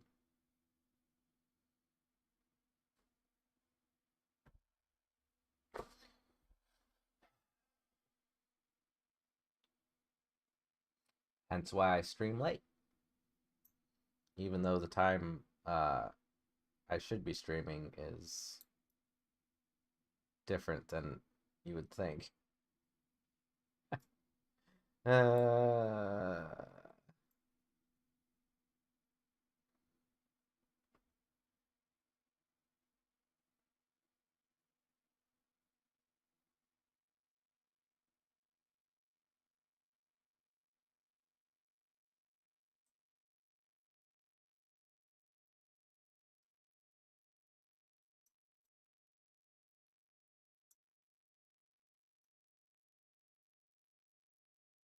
I really hate that that's still a thing. You know, people put the cart before the horse when they're trying to explain stuff like ability to clean or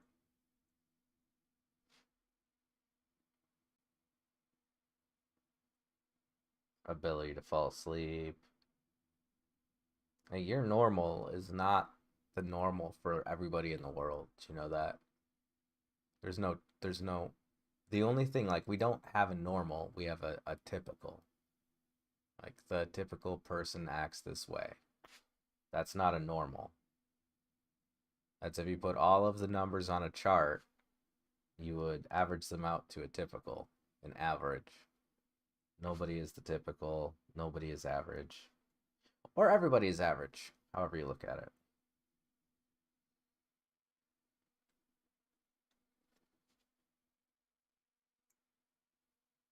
When nobody is average, everybody is.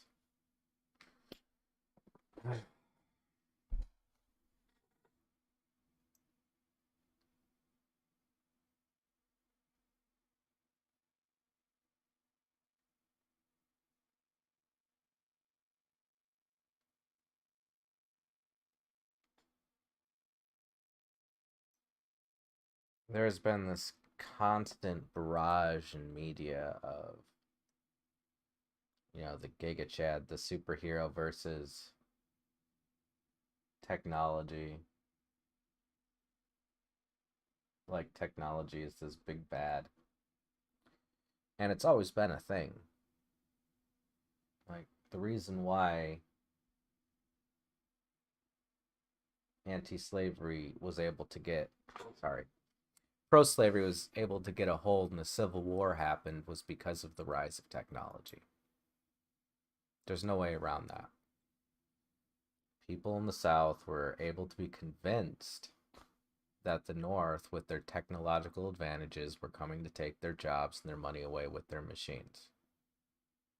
The Terminator. Skynet. And, you know, the devil took hold. They voted on fear. They fought out of fear. They shouldn't have been afraid. They should have adopted the technology.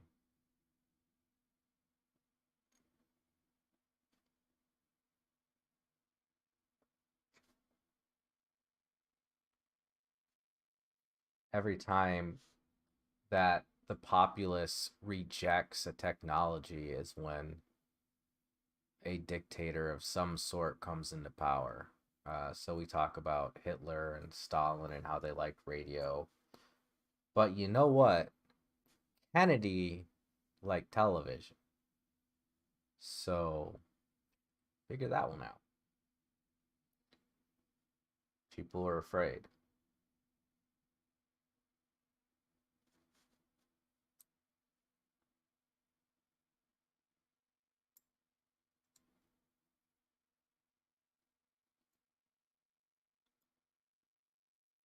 I will always, until further evidence is gathered, if there is any, believe that Hitler killed himself because he couldn't stop the system. He couldn't stop the beast that he created, or rather, rode to power. It wasn't his fault, but he couldn't control it. And by the time he realized what was happening, it was far, far too late. And he couldn't stop it. I don't know about Stalin, but I know that Gaddafi, he straight up did not know what was going on with his regime. That's why they found him in a ditch, and that's why he was screaming, "What did I do to you?" Because he straight up did not know.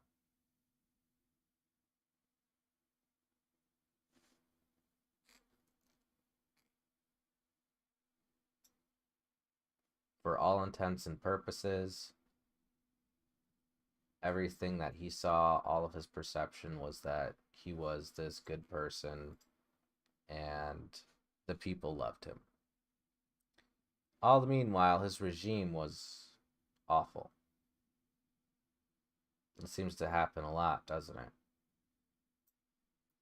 I think the same thing almost happened with Trump.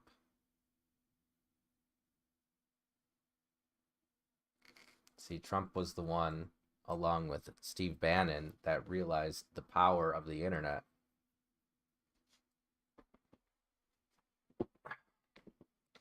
But see, they were like every other old person. They only got online because, hey, you fuck. They didn't care. I got disconnected. They only wanted it to work so that they could get, I don't know, views, popularity, something.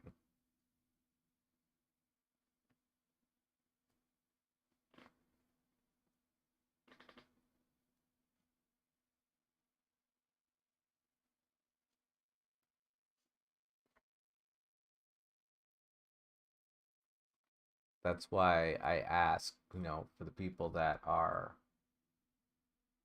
offline, for the older people that are online, you really do need to talk with all of those people that are offline because they don't know what's going on except for what Fox News says. And for all intents and purposes, I think Fox News, the channel, is just a bunch of shit posters. I really do. And occasionally they host Nazis on there just so they can shit post. Um,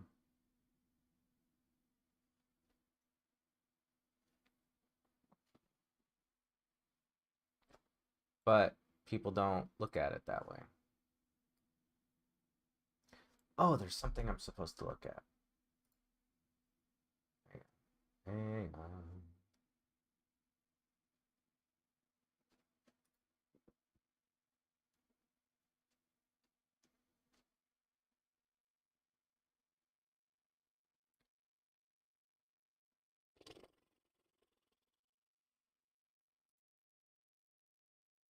I got a thing that I was supposed to look at. Oh, I don't want to go to channel. I want to go to the video because it's in the. Shut up. Show more. Hey, where's the tools? Where's the tools? Hey, you said it was down here. You liar.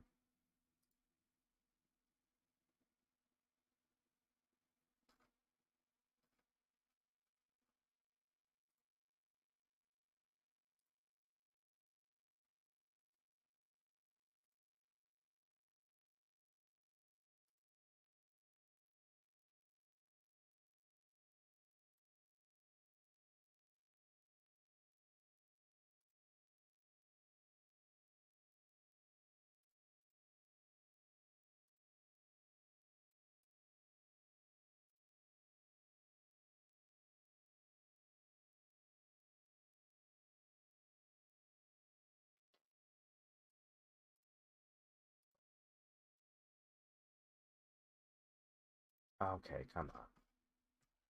Let's watch this.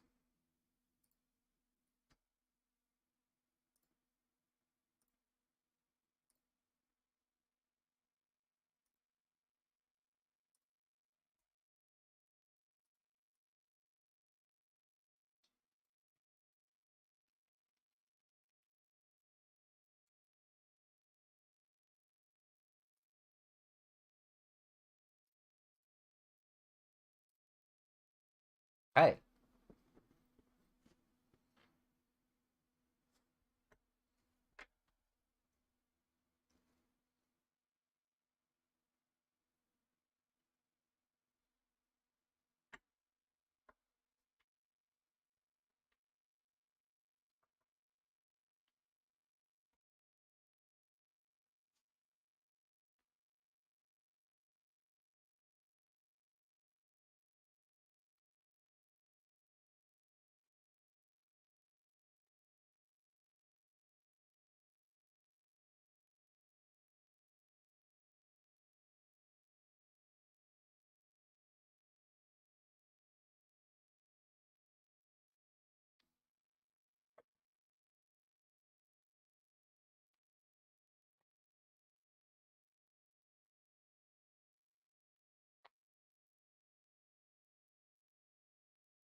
This is a thing that I'm talking about here is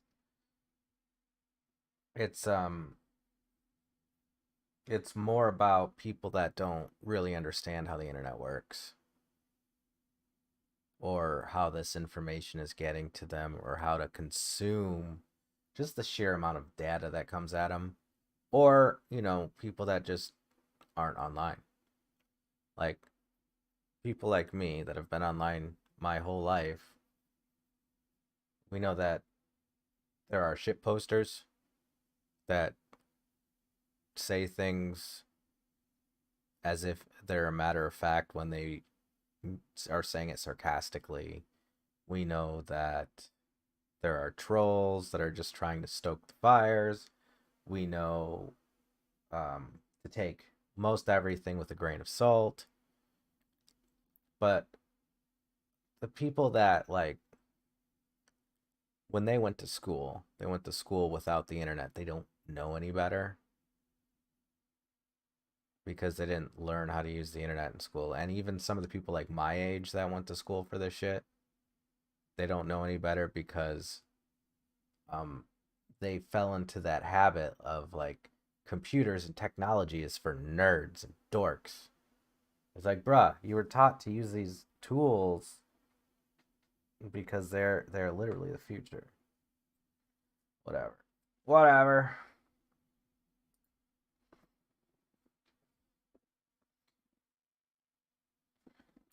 Basically, I'm not saying that they're morally broken or like they're misinformed. It's just that they don't know how to consume the media that they're consuming today because it's a different world and they didn't learn how to interact with this world. They're used to interacting with the old world. You know what I mean? It's not really their fault. I mean, it is their fault, but it's not really their fault. Except for the ones where it definitely is their fault. Where's the ones that have them? It tells me.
Mm.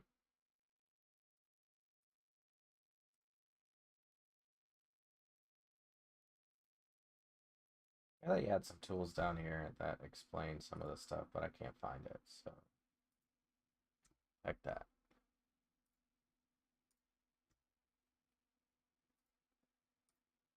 Now I'm trying to find the finger chart that this thing uses. Because it tells me these numbers, not the letter note, and then it doesn't tell me how to get that note on the ocarina. Because I kind of sort of remember how the thing works, but I also don't. I also very much don't. It's a C ocarina.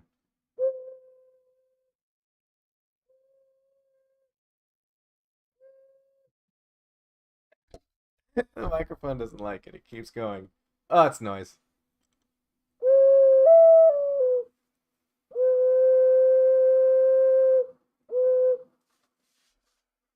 Okay. How many hosts has this got? 8?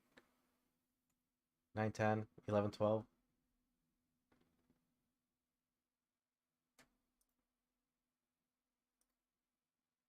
Alright. Okay, wait.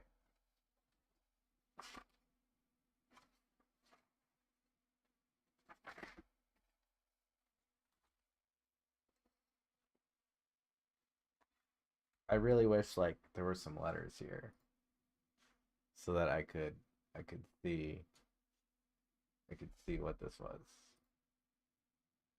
No, I want to see the image. Give me the image. There you go. There you go. Cool. Where's my corrections pen? This pencil will do. Let's start here. Let's start with an easy one. Alright, what is this one? This one down here. What? Is this not for a C ocarina? Ocarina? Okay. It says one side full. Yeah, okay. So this one is G1.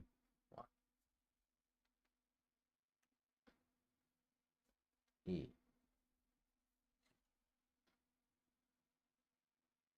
D. G. E. Hey! Hey!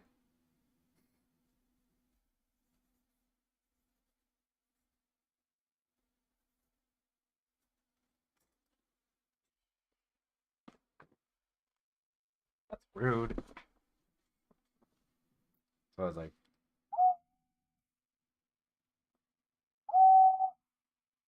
doesn't sound right though. Yeah, that doesn't sound right at all. It sounds like it's off.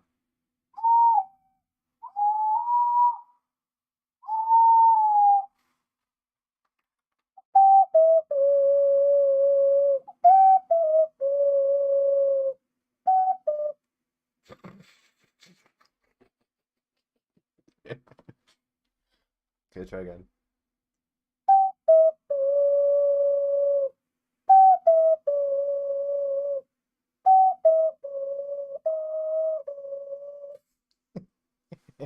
It doesn't have the full thing though. That kind of sucks.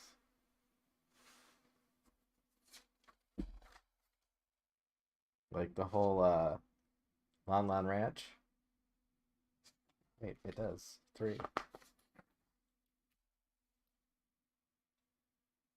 Wait, which one's 532? That is GED still. Oh man, this is so GED, yeah. Oh, I hate this so much. I hate this so much.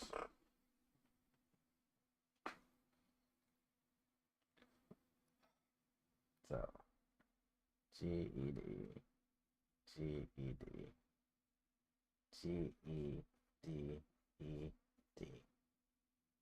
0? What's 0? God. Why do I gotta translate these? Back and forth, back and forth. This is says 0. Is that a rest or a 0? I think it's either. I cannot see. All right, come on.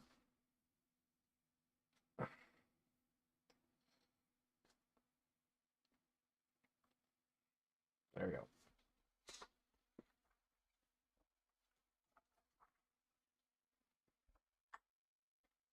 So it's supposed to be a rest or a 0? I guess it's a rest.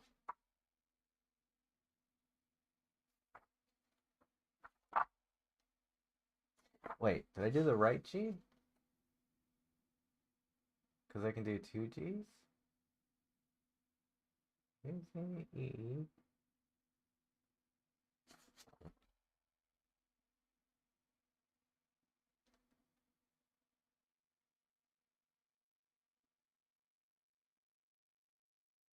It goes E, F, A sharp. This thing is broke.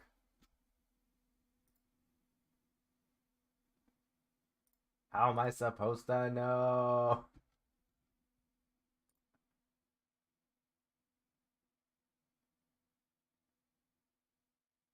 It stops at F2.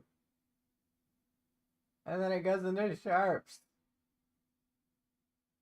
Oh, okay. That's okay. Because, like, this is supposed to be... Wait, G1 sharp? What is this?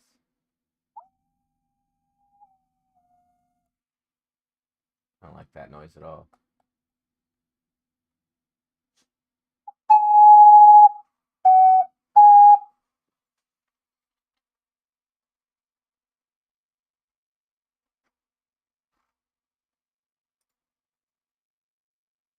Oh, hey, I found fingering charts. Sweet. Wait, do I got a C major? What kind of ocarina do I?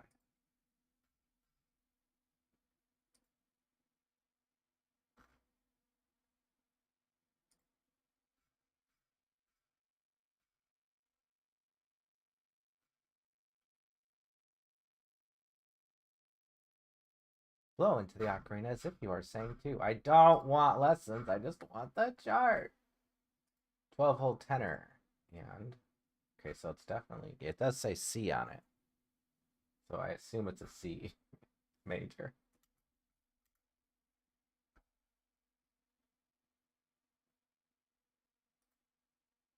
So what is it? A? A is this.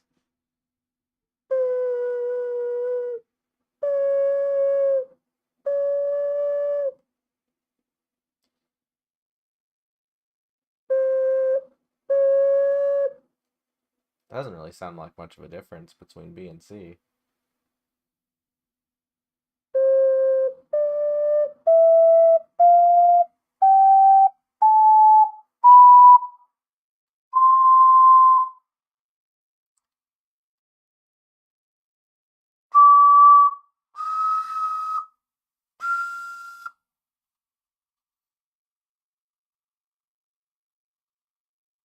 What? That's the same one as before.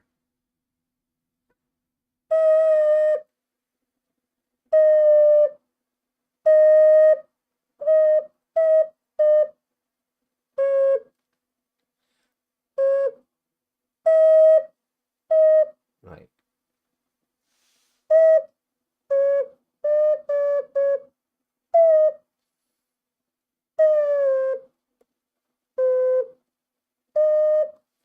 hey, I figured it out.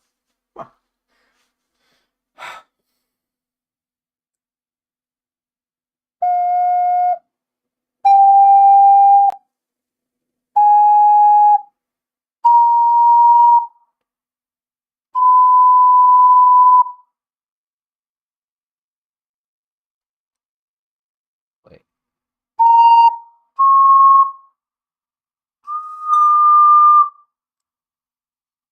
A B C D E F G A B C D E F. So this, the highest I can go is F. So this one has a second. Maybe I'm just overthinking it.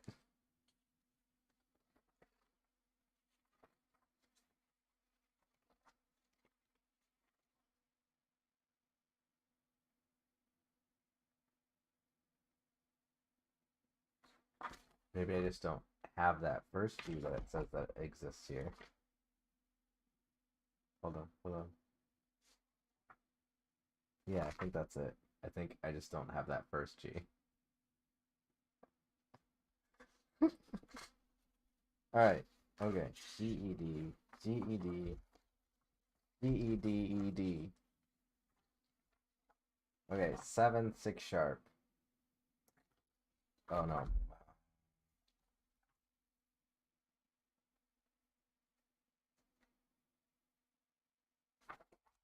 This one A sharp, B, A sharp, B. Then 4, sharp, G. 3 is E. This is so dumb. Should have just put the freaking notes here instead of doing this stupid notation bullshit. This is not helping anybody. I don't know, maybe it is helping somebody, but it's definitely not helping me. That's a rest. G, E, D. G, E, D. G, E, D, E, D. B, A sharp, B. E, F sharp, G. G, A, G.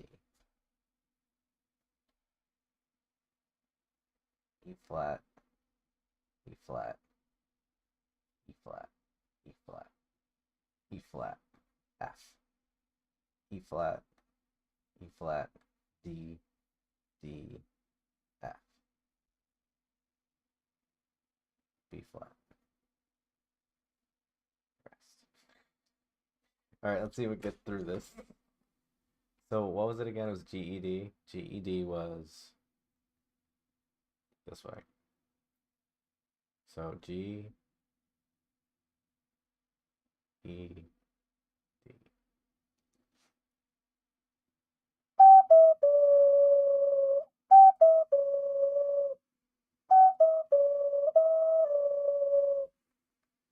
And then we go B, A sharp,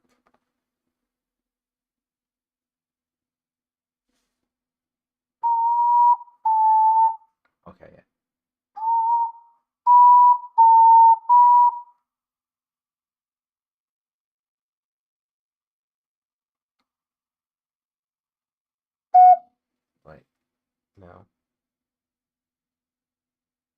Oh, maybe I went. Yeah, it's the wrong one.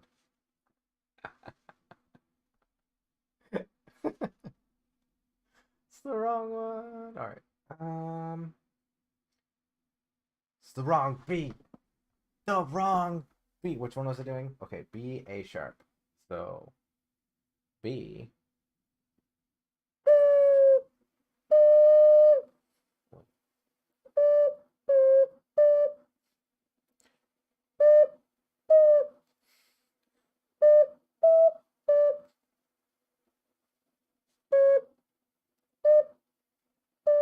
That's really annoying. Is there a better way I can do this?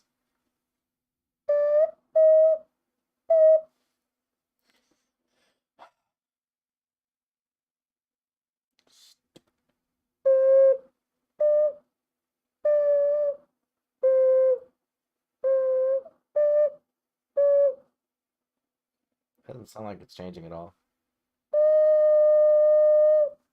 Do I have a hole?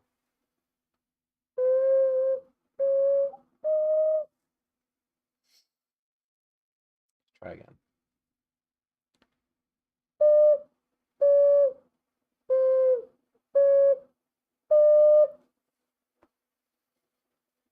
So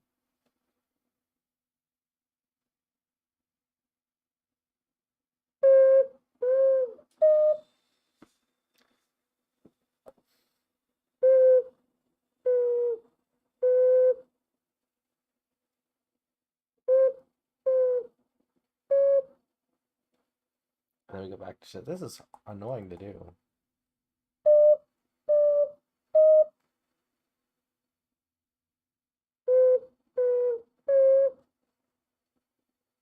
F G E, F sharp G E, F sharp, F sharp. So F sharp is like this.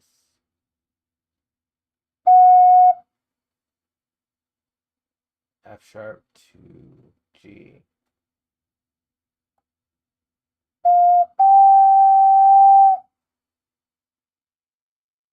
Who invented this thing? This is very annoying. This is so dumb. There's no logic to it.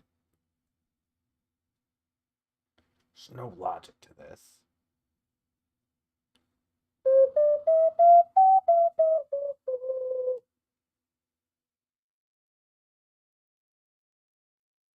Doing the sharps is really. So it's A sharp, B flat. So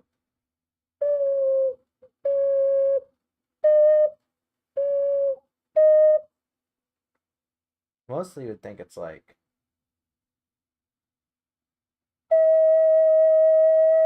Oh, okay. It's easier to understand if you think of it as flats.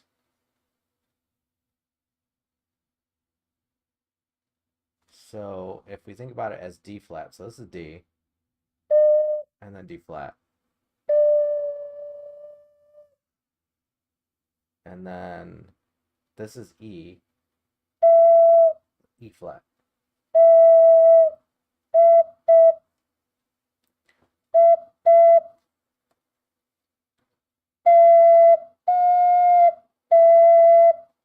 Got to make sure that one is covered right there. One's hard to make sure that your finger's all the way down on. Down, down, like that. Okay. So if we think about them as flats, it's a lot easier to conceptualize. Now the difference comes here, where this G flat, instead of covering this hole, we go G, G flat, A flat,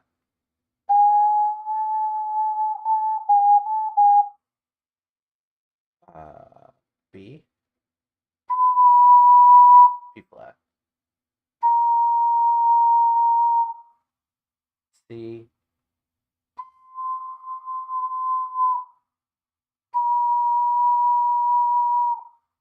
and then E flat, E flat. Wait. Damn, No, it's D flat first. So D flat was this. D, D flat. And then E, E flat. Yeah, it's much easier to understand if you're not looking at sharps and you're only looking at flats. So B flat and B are easier to understand because you're shifting either to cover this hole or this one. I'm sure that there's more complex methods of using this ocarina, but that was a lot easier to understand than what it's trying to tell you here. That's for sure. Flats do not work with an ocarina. So A, I'm gonna go A. I'm gonna do all the notes upscale as practice.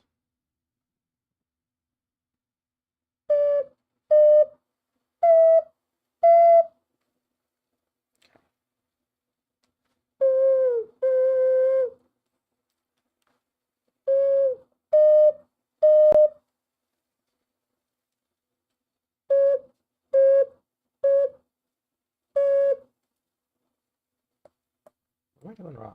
I'm doing something wrong.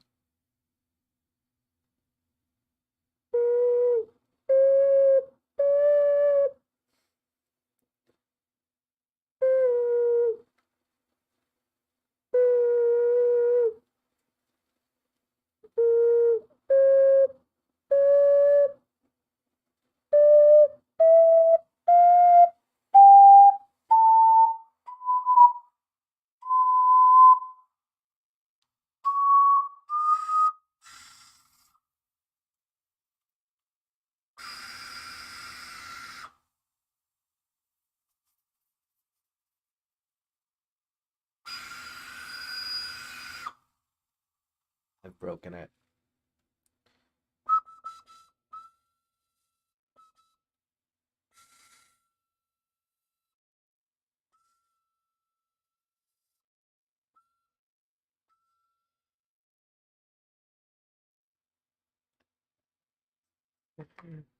Oh my god. Alright. One of these days I'm gonna remember how to play this thing.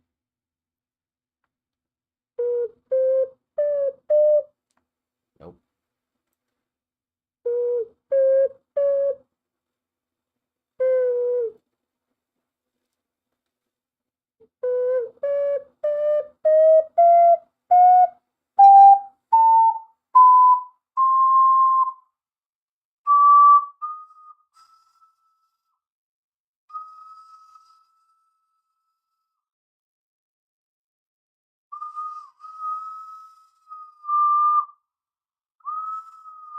Sounds awful. Who would play this instrument?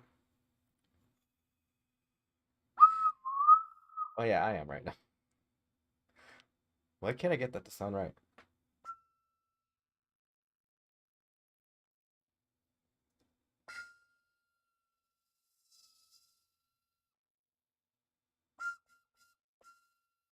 It doesn't really sound good sustained, I think.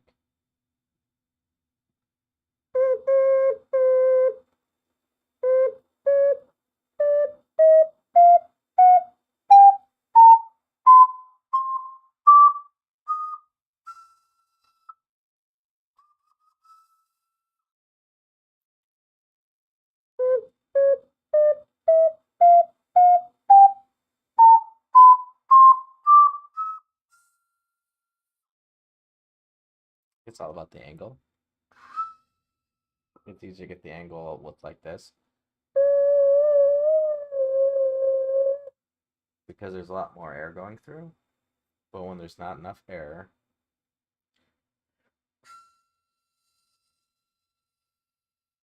also it sounds bad.